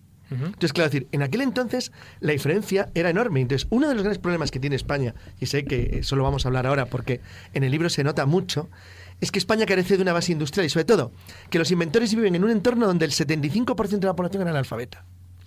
Con lo cual, tenías un problema, y es que no solamente tus inventos no llegaban industrialmente o comercialmente a la masa de la población, sino que esa masa de la población te veía poco más o menos que como un brujo.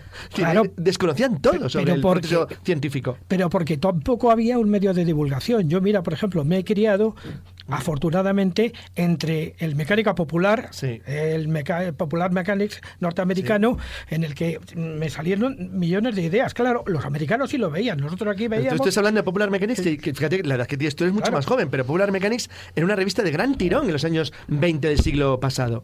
Sin embargo, es que en España, aunque existiera que llegaban las revistas, las leía una minoría ínfima. Una minoría ínfima que encima estaba conectada a un país que no tenía una base industrial lo suficientemente grande y mucho menos comercial como para hacer que eso llegara a la gente. Entonces, claro, eso se convertía en un problema que te bloqueaba directamente. Mira, particularmente te voy a contar una anécdota. El año pasado un grupo de gentes así muy ecológicas me dijeron y tal, dice, oye, ¿qué es de cierto en eso de que un motor diésel puede funcionar con aceite normal y corriente y tal? Digo, pues mira, tengo un artículo de 1942 o 43 que lo pone y lo encontré y se lo llevé. Curiosamente, muchos de los personajes que aparecen en el libro, para desarrollar su idea, sobre todo comercialmente, marcharon a Estados Unidos. Aquí no hubieran logrado absolutamente nada. Oye, y hay dos, por ejemplo, a mí se me ocurren después de haber visto y de haber leído algunas cosillas sobre el tema, dos inventos que son españoles, pero podíamos denominar como anónimos, ¿no? Y anteriores o prácticamente, bueno, pues al inicio de las fechas que antes estábamos hablando, de las que tú abarcas en el libro. Por una parte tenemos el cigarrillo y por otra... el botijo. Prefiero el botijo. El cigarrillo, ¿Te gusta más el botijo? cigarrillo me parece un invento diabólico. Bueno, en eso estoy de acuerdo. Bueno, ¿y la navaja y la siesta qué? No, pero el cigarrillo, una cosa es el cigarrillo. El cigarrillo es de las primeras cosas españolas que claramente se sabe que es de origen español cuando empieza a llegar al resto de Europa. Estoy pensando ahora mismo cuando la expedición del Marqués de la Roma a Dinamarca en 1807, los hermanos Sur, que son dos grabadores que van recogiendo en Hamburgo por primera vez y luego a todos los soldados españoles que van llegando y que les llama la atención, solo hay una cosa que les obsesiona, es que todos fuman. Fuman cigarrillos de papel, porque la gente ahí fumaba en pipa, no tenía otra forma de fumar. Entonces, el hecho de que los españoles, todos, desde los niños más jovencitos de los tambores hasta el general más aguerrido, todos fumaran, es una cosa que les llama tanto la atención, que a ti como español lo que te llama la atención cuando ves los dibujos, bueno, aparte tienen todos un aire agitanado muy, muy curioso, es que todos fuman, todos ves con un cigarrillo, todos fumando. Entonces, realmente, claro, la primera vez que a ti te impacta algo que luego en el siglo XX ha sido algo tan extendido, debía ser algo muy notable. En los primeros cuadros que hace Goya de esas escenas campestres madrileñas, aparecen fumando. Claro. Porque era lo que había de moda allí. Y ese, el cigarrillo, no el tabaco. El cigarrillo, el de papel, que es una cosa rarísima. El tabaco en la época de Goya ya se empezó a conocer como caldo de gallina. Claro, pues sí, a partir del 16 es cuando ya empezaron con el cigarrillo, no el tabaco, que ya sabemos que eso procede de América, pero eso, precisamente, como fumaban los señoritos, pues con lo que dejaban los puros ahí en la calle, lo envolvían en papel, efectivamente. En papel de arroz, y ahí se creó los primeros cigarrillos, creo. Sí, es el origen. Sí. Me sigo quedando con el botijo. Y el botijo, a ver, tú cuéntame. El botijo. Y se está perdiendo el botijo, esto no puede ser, ¿eh? No. Todo Mira, lo dice contrario. Juan Ignacio que no. Y la bota, Bueno. no lo olvidéis, también español. Es muy curioso porque... No te amilanes, La bota de vino, tú córtales, porque si no, no te dejan hablar. Hay un montón de patentes, sobre todo en la India, curiosamente, y en África actualmente, que le sacan provecho a la tecnología del botijo. Baja tecnología, si se quiere, pero se han hecho estudios muy sesudos por parte de físicos intentando explicar por qué el botijo en una condición ambiental de gran calor logra mantener la temperatura interior varios grados, bastantes grados a veces, por debajo de esa temperatura. Y bueno, esto viene de hace miles de años. Y el botijo español, en realidad habría que decir botijo de la cuenca mediterránea, dado que la idea está extendida más allá de lo que es la área geográfica española actual. Pero el botijo tiene mucho potencial, porque ahora mismo hay muchas patentes que utilizan medios de refrigeración para áreas que no tienen otra... A ver, no tienes un enchufe donde enchufar nada, o sea, no tienes donde conseguir fluido eléctrico. Los botijos convertidos en una nueva máquina de refrigeración, por ejemplo en la India, están teniendo mucho éxito. Lo que pasa es que nadie recuerda que son realmente españoles, entre comillas. De hecho, las primeras representaciones creo que son del 1200, 1300 antes de Cristo. Ya había algo parecido a botijos. Incluso anteriores. Fíjate. Sí. Que teníamos de la cultura argárica, ¿no? Sí. Viene de entonces. No tenemos a quien lo inventó, lógicamente. Con nombres y apellidos habría que homenajearle, pero seguramente, ya sabéis, la sabiduría popular acaba consiguiendo formas y artilugios y objetos que, aunque no sepan cuál es la física que hay detrás del mecanismo, consiguen resultados realmente asombrosos. No, y además toda una ciencia compleja y todos unos ritos complejos. No es lo mismo un botijo de barro blanco que un botijo de barro rojo, no enfría igual el agua. Yo, como fabricante ocasional de botijos, pues he estudiado... Sí, en los ratos libres.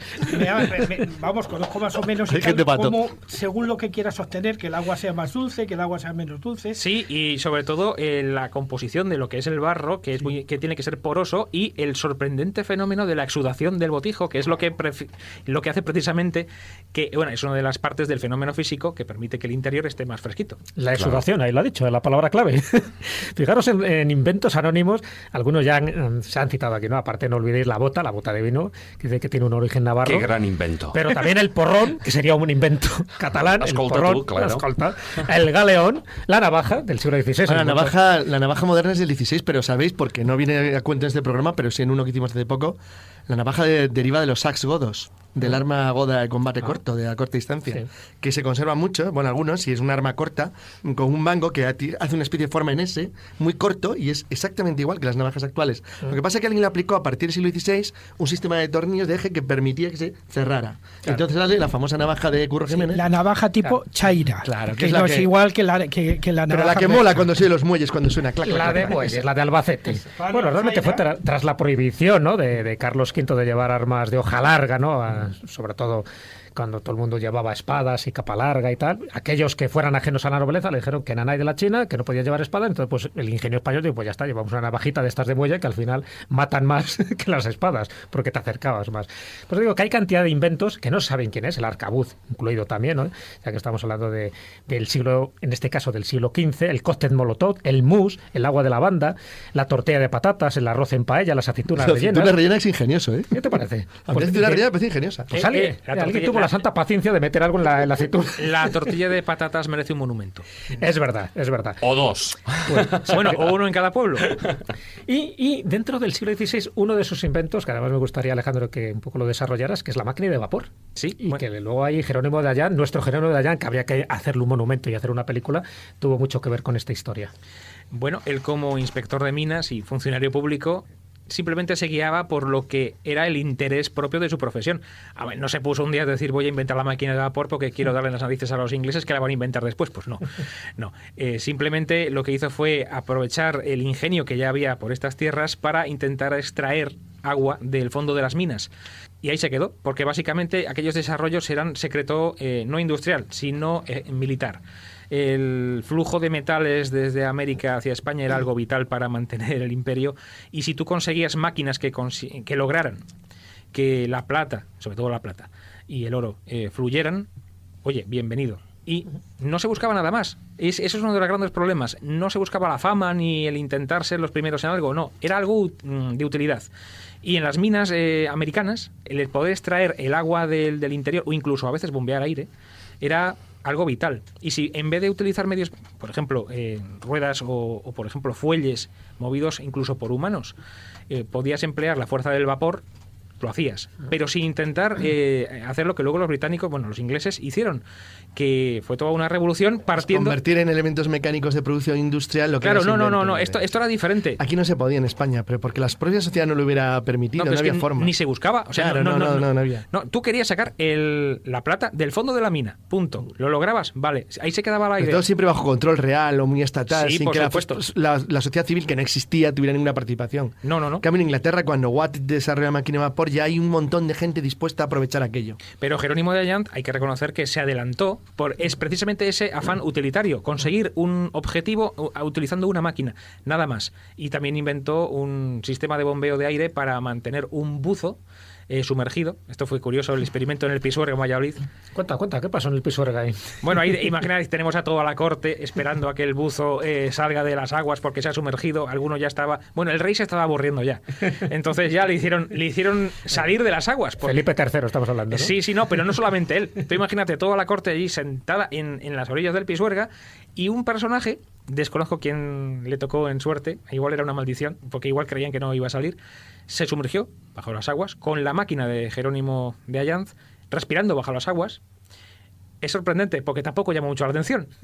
Este hombre se ha sumergido, está respirando, vale, pues muy bien, vale, que salga, que ya no se aburre.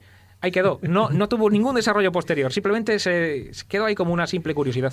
Vieron que no salía. Encima, cuando sale, no estaba ahogado. Perdió espectacularidad la cosa. Si se hubiera ahogado, seguramente hubiera tenido más eco. Pero lo más gracioso es que consigue la primera máquina de buzo funcional y, bueno, ahí ya está, no hay más. Esto fue en agosto de 1602 en Valladolid, en el Pisuerga. Aprovechando que el Pisuerga pasaba por Valladolid, dijeron, vamos a probar el primer equipo de buceo, se podría decir. Con una serie de conducciones de aire, todo muy sofisticado, pero no llamó la atención más allá de la simple anécdota, nada más. El Jerónimo de Allant era un personaje curioso, ¿no? Y yo creo que un superdotado en todos los sentidos. Creo que era un forzudo, cantante, músico, torero. Era típico de la época, porque en esa era como un Leonardo da Vinci un poco posterior y había mucha más gente así en esa época, sobre todo en el ejército. Curiosamente, en el ejército, tanto en ese siglo como en posteriores y sobre todo en el XIX, la mayor parte de los inventores eran militares. Pero es por lo mismo, porque el presupuesto de los estados occidentales europeos de la época se dedicaban básicamente a eso. Y entonces era donde había gente preparada que tenía niveles de ingeniería, conocimiento, sabían leer, escribir, que tenían conocimiento de acceso a información documental de otros inventores y otras ideas, y era vital para el Estado el tener un buen control sobre la maquinaria de asedio, de control de puentes, construcción de puentes, carreteras. Claro, así había una ingeniería muy brillante, que casi toda era militar, y también en el caso de los inventos. Pero era por ese motivo. Es que hay que tener en cuenta que la difusión masiva de la educación en Europa es del siglo XIX y en España ya del XX, lo cual nos retrasa mucho con respecto a nuestro entorno. Sí, claro, pero no olvidemos que en España hubo una época en la que hubo unos niveles de información muy altos y además gente muy ambiciosa que los estuvo utilizando, porque por ejemplo podríamos hablar aquí de Antonio de Ulloa, por ejemplo, y el caso de lo mismo, era militar también. De Huancavelica. Pero Ulloa, aparte de que fue un espía y tuvo una vida muy interesante, entre otras cosas, era eso, básicamente, era utilidad del Estado. Pero fíjate, lo que es la línea siempre es la misma. Necesitas algo que funcione para algo determinado, lo logras, pero no buscas ir más allá. No buscas crear una industria, ni un comercio, ni sacarle un beneficio económico más allá. A ti te está pagando el ejército, el gobierno o el ministerio de turno cuando ya... Es que es la diferencia con la sociedad inglesa, que es la primera que aprovecha eso para, de manera masiva, empezar a hacer que la gente se enriquezca con ese... Era un enfoque completamente Es que es un tema diferente. casi más político, es el que decide la investigación, que es otro de los problemas que España nunca supo resolver y que yo creo que no hemos resuelto todavía. Y es que realmente es la sociedad la que tira de los inventos y no al revés. Tú puedes invertir todo lo que quieras en I+D, no sirve para nada. O sea, puedes tirar el dinero a la basura, puedes seguir invirtiendo I+D y no obtener ningún resultado. No importa tanto el dinero, sino cómo lo utilizas. Exacto. ¿Y para qué destino va y qué tipo de sociedad tienes? Es que lo va a recoger o no. Puedes gastar mucho en I+D. Carlos, hablando de cambios en la sociedad, me estoy dando cuenta que en el libro hay muy pocos nombres femeninos. Pero eso no significaba que las mujeres no inventaran. Es por lo mismo la educación. Hay patentes de principios del siglo XX, incluso hay patentes del XIX de mujeres.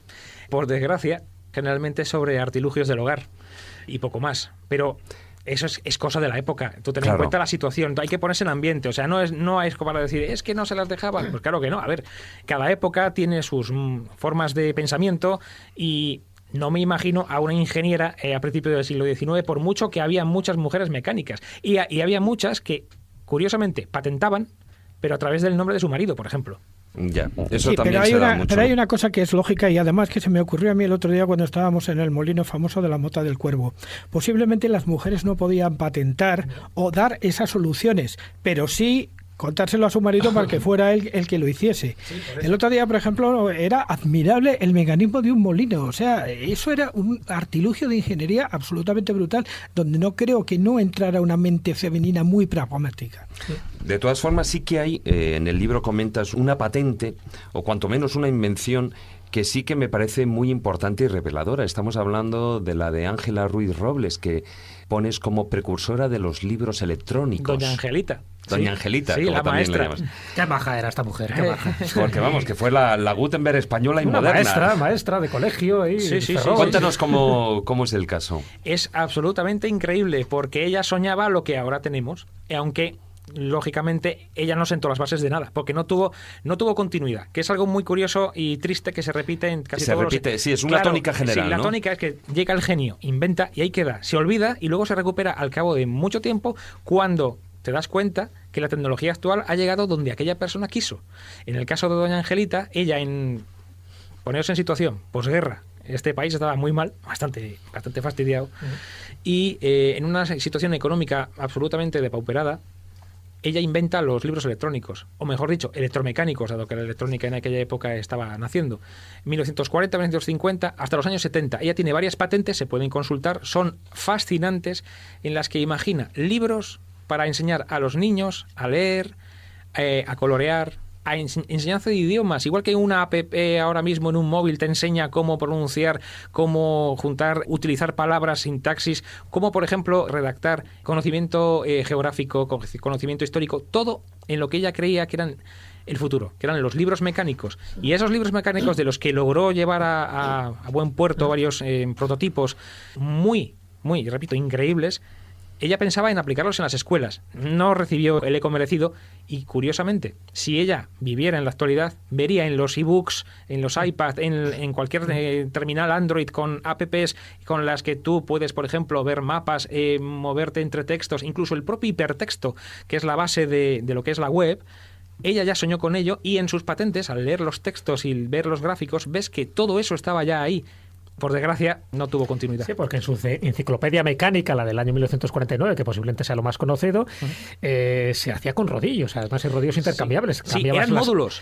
Módulos, claro, por asignaturas, idiomas. Claro, pero era un robot eso, claro, realmente. Era un libro eléctrico, tú le introducías una pila y...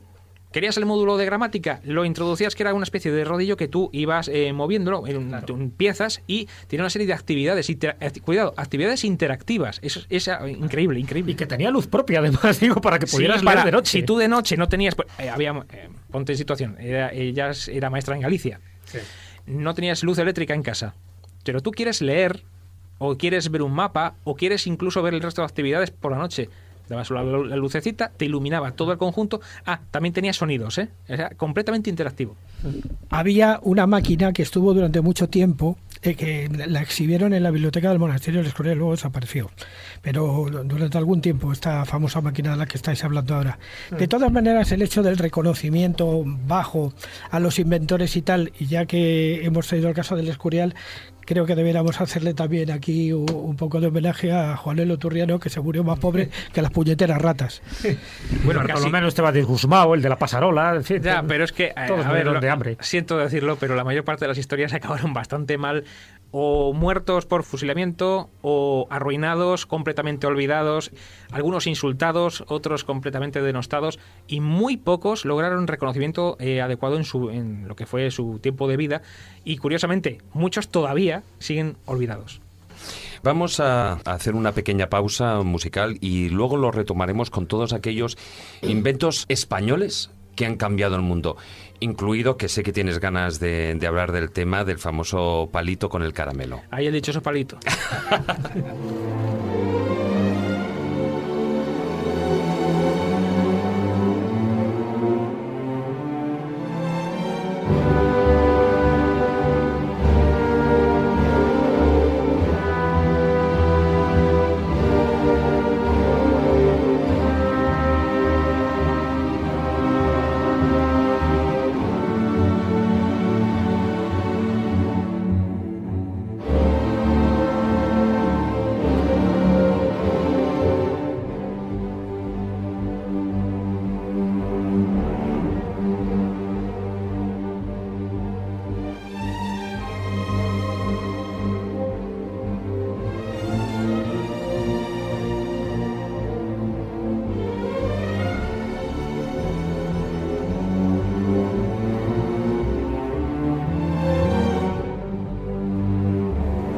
Y seguimos en la escóbula de la brújula y, como comentaba, vamos a hablar de esos inventos que muchos de ellos, para la inmensa mayoría de nosotros, son desconocidos, o no desconocidos el invento en sí, sino su autoría española.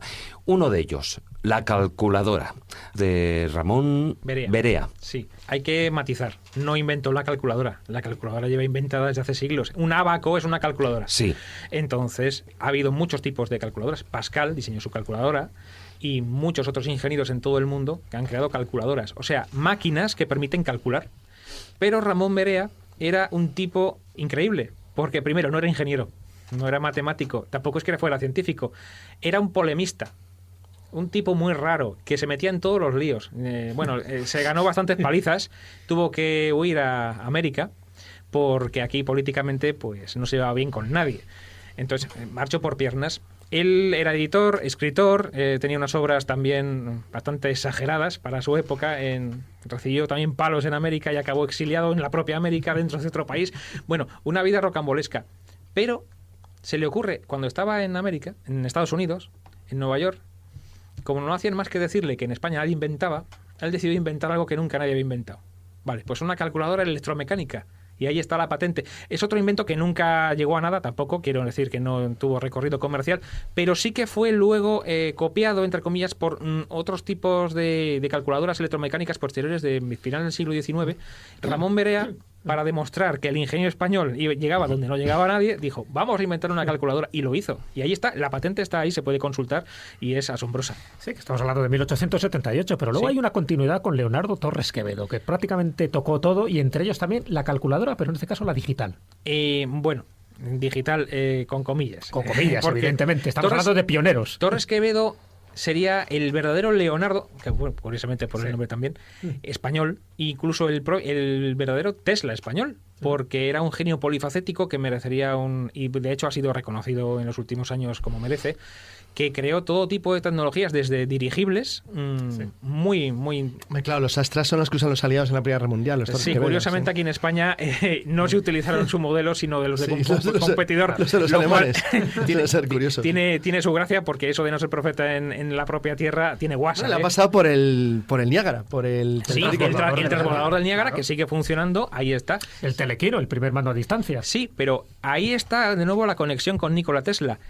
Torres Quevedo crea el telequino prácticamente a la vez que Nikola Tesla hace sus pruebas de control, de radiocontrol de una nave en el mar, a la vez que él, de tal forma que los dos llegan a la misma conclusión prácticamente al mismo tiempo. Y es algo que sucede mucho porque las circunstancias te van llevando por un camino.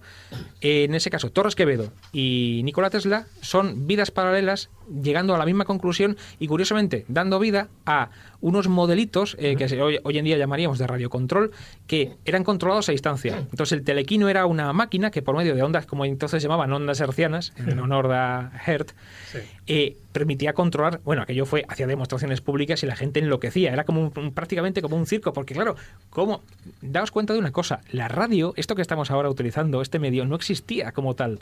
Estaba naciendo. ¿Cómo vas a controlar una máquina a distancia? ¿Dónde están los cables? ¿Dónde está el medio? ¿Cómo te comunicas con la máquina? No, es onda de radio. Primer mando a distancia real. Y ahí tenemos a Torres Quevedo, que lo logró. Ya que has hablado de la radio, y estamos además en una emisora de radio, ¿qué opinas de esa teoría última que ha salido de que realmente la radio la descubrió Julio Cervera? No. Vamos a ver. La radio tiene muchos padres y no se puede poner a nadie por delante. Tenemos a Edison, a Marconi, tenemos a Tesla, pero también Julio Cervera ha salido. En Rusia también había un equivalente.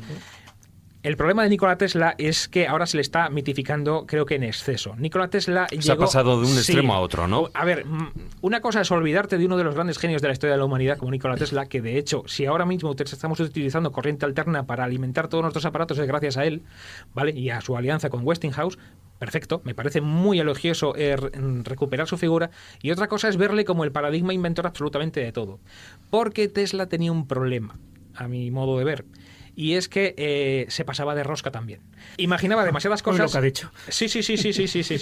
Imaginaba demasiadas cosas y las llevaba a buen puerto de forma experimental, pero luego no era capaz de sacarles el jugo. Siempre era muy disperso, tan disperso que se le considera como descubridor de los rayos X. Solo que él ni se percató, lo dejó como una curiosidad en su cuaderno de laboratorio. Y luego se lo atribuyeron a Röntgen, ¿no? Sí, no, pero es que Röntgen, lógicamente, con un método científico absolutamente impecable, hizo lo que había que hacer. Una publicación, repito, impecable, que tuvo una difusión prácticamente inmediata. En cambio, la observación de Tesla, que luego dijo, es que eso ya lo he visto yo, me parece perfecto que ya lo has visto, pero no utilizas el método ni el canal adecuado, no lo difundes de la manera adecuada, de tal forma que luego no te quejes que no te hacen caso porque pareces un excéntrico. Entonces la radio tuvo muchos padres. Marconi fue un genio, porque utilizó, lógicamente, muchas patentes de Tesla y de otras personas para crear modelos comerciales. Él fue el que creó la radio comercial, no de voz, sino de señales, y luego fue evolucionando hasta la radio de voz. Y aquí en España teníamos a Julio Cervera Baviera, que también era un genio que estaba al hilo de todo lo que ocurría en el mundo, y fue uno de los pioneros. Pero no hubo uno primero, fueron todos juntos. Es verdad que la telegrafía sin hilos se la atribuía a Marconi, pero parece que Julio Cervera se la atribuía a esa telefonía sin hilos, pero con voz. Sí, en los voz, experimentos... no un código Morse. Sí, experimentos con voz fue un pionero, pero nuevamente sucedió algo extraño, que es algo que también le pasó, por ejemplo, a Peral con su submarino. Después de un éxito absolutamente brutal con una transmisión a través de la costa, se paró todo.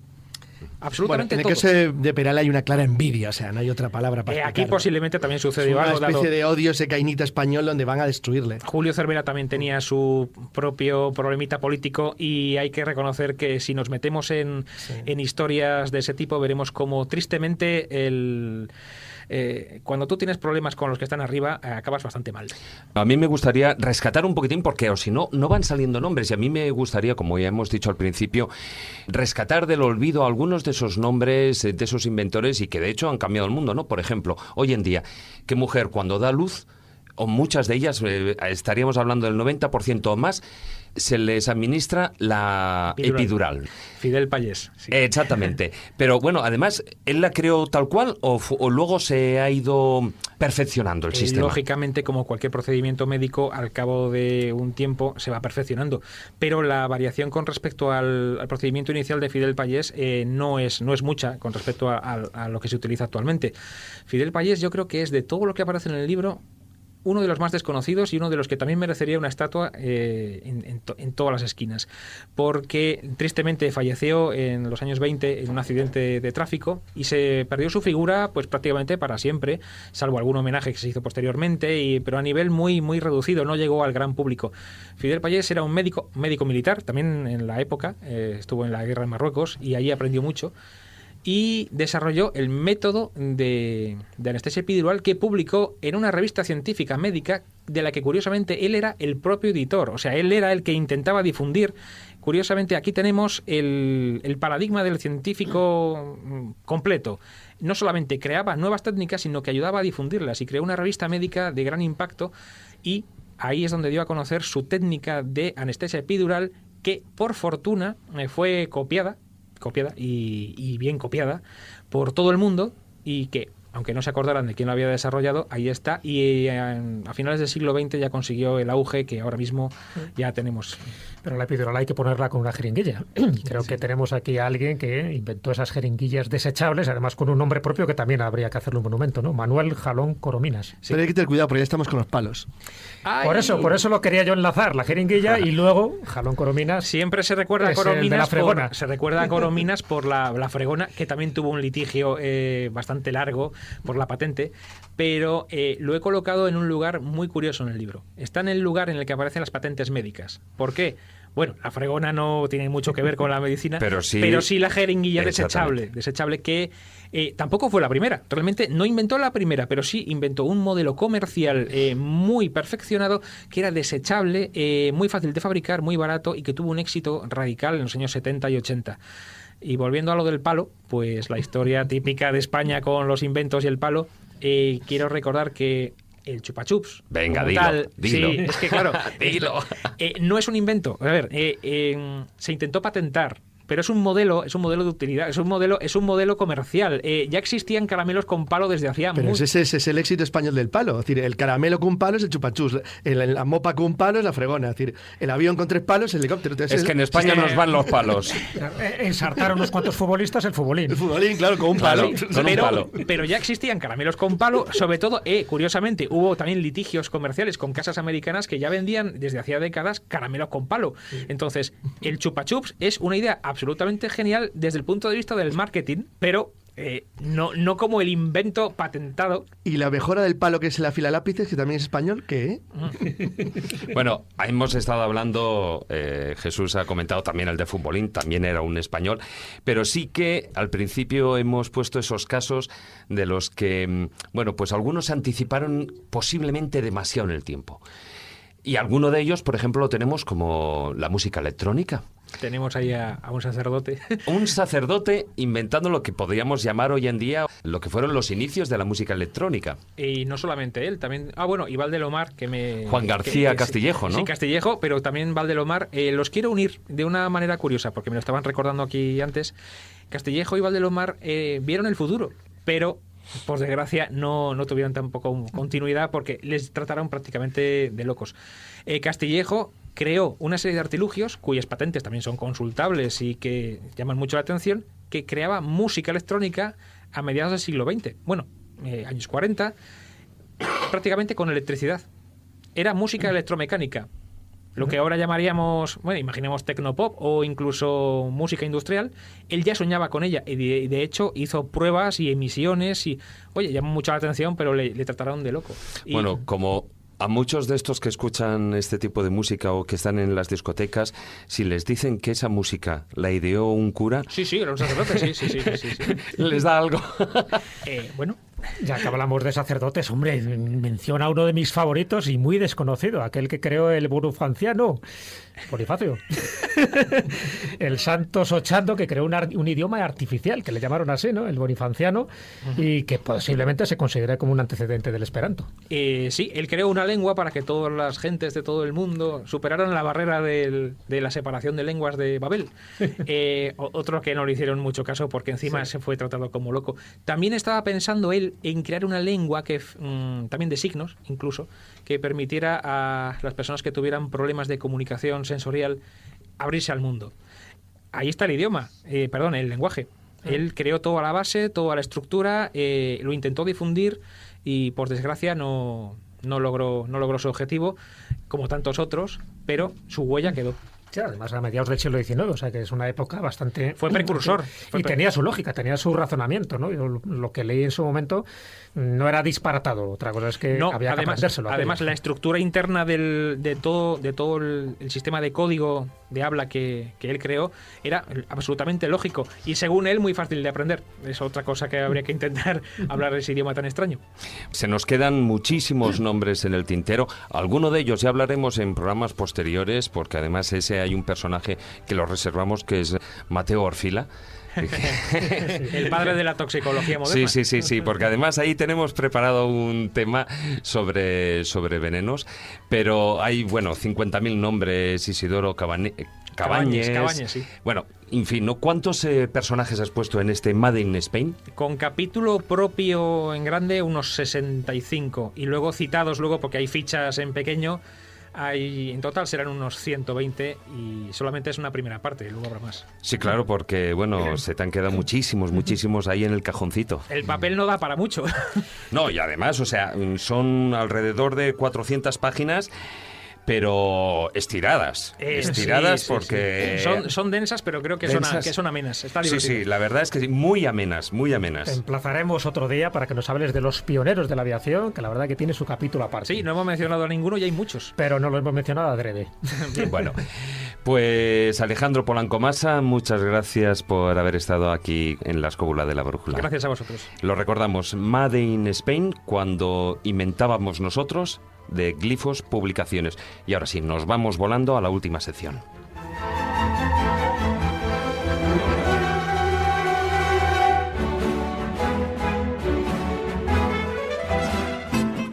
La Escóbula de la Brújula. La Escóbula de la Brújula.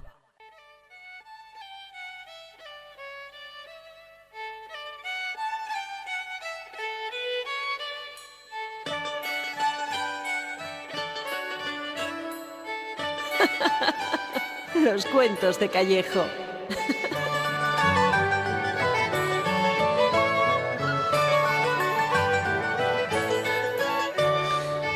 Bueno, Jesús, no te he preguntado hoy de qué va el cuento, porque ya dejo que me sorprendas. ¿Seguro que me va a gustar? Sí, me sorprendo yo mismo.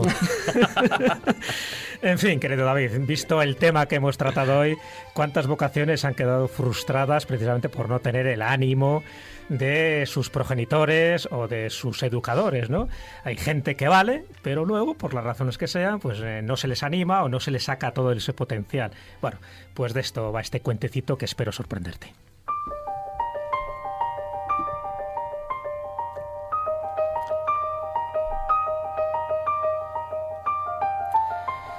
Había una vez dos niños que patinaban sobre una laguna helada. Era una tarde de invierno, nublada y fría, pero los niños jugaban sin preocupación. De pronto, el hielo se reventó y uno de los niños cayó al agua, quedando atrapado. El otro niño, viendo que su amigo se ahogaba bajo el hielo, tomó una piedra y empezó a golpear con todas sus fuerzas hasta que logró romper la helada capa, agarró a su amigo y lo salvó. Cuando llegaron los bomberos y vieron lo que había sucedido, se preguntaban cómo lo hizo, pues el hielo era muy grueso.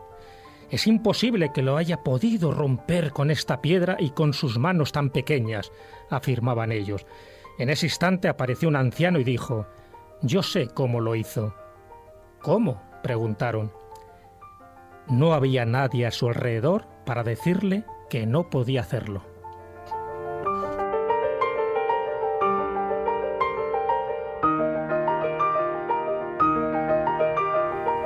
Igual que está el efecto placebo, también está el efecto de la autolimitación, ¿no? Exacto, fíjate, le llaman el efecto Pigmalión.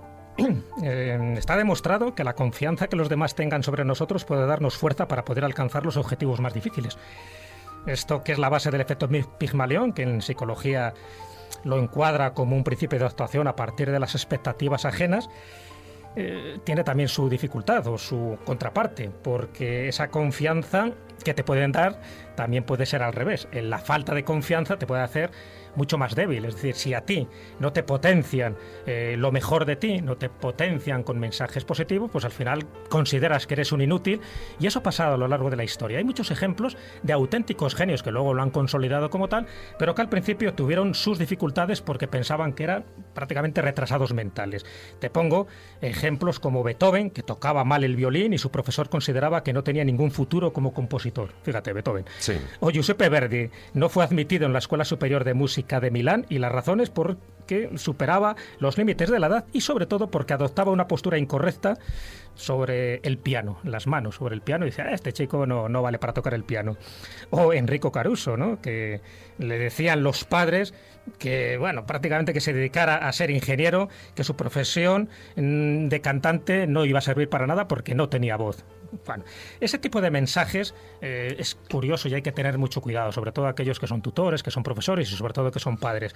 Hemos citado el caso de Edison, ¿no? Y fíjate lo grande que ha sido Edison cuando inventa, entre otras cosas, la bombilla incandescente. Bueno, él empezó a vender dulces y periódicos en los trenes y así desarrolló con los años su genio creativo. Pero es que al principio llegó a perder casi la paciencia, no solo él, sino sus padres, porque pensaban que no servía para nada, ¿no? Decían que, bueno, prácticamente cuando tenía 3 años le quisieron quitar del colegio por desesperación para educarle en su casa. Decían que era un chico confuso, inestable y embrollón, ¿no? Y eso lo dijo el profesor y hasta los padres se lo creyeron. Ya no te digo el caso de Charles Darwin, ¿no?, que según sus maestros era un chico que se encontraba por debajo de los estándares comunes de la inteligencia, en fin, que era una desgracia para su familia. Solo decía que su hijo no hacía más que pensar que en cazar y ir con los perros. Otro caso es Einstein. Ahí le tienen. Ya que hoy estamos hablando también de científicos pensaban que era un nulo inventores para las matemáticas, en fin, y es verdad que tenía un pensamiento tan abstracto que a lo mejor hacer sumas o restas le costaba más trabajo que hacer operaciones mucho más complejas. Evidentemente, bueno, te podría poner muchísimos ejemplos. Yo creo que la conclusión un poco de este cuento es que nunca nos tenemos que desanimar, ni siquiera cuando hay gente empeñada en destacar lo negativo o nuestras debilidades. Nuestras posibilidades son ilimitadas si somos capaces de creer en ellas, o lo que dijo Arthur C. Clarke: la única posibilidad de descubrir los límites de lo posible es aventurarse un poco más allá de ellos, hacia lo imposible. Yo creo que este es el consejo que tenemos que dar a nuestros oyentes, que nunca se desanimen, que creen sus sueños y que inventen. Luego ya se morirán de hambre, pero por lo menos que inventen. Que inventen y que no se limiten, que no se autolimiten. Exactamente. Que no se autolimiten. Ahí está.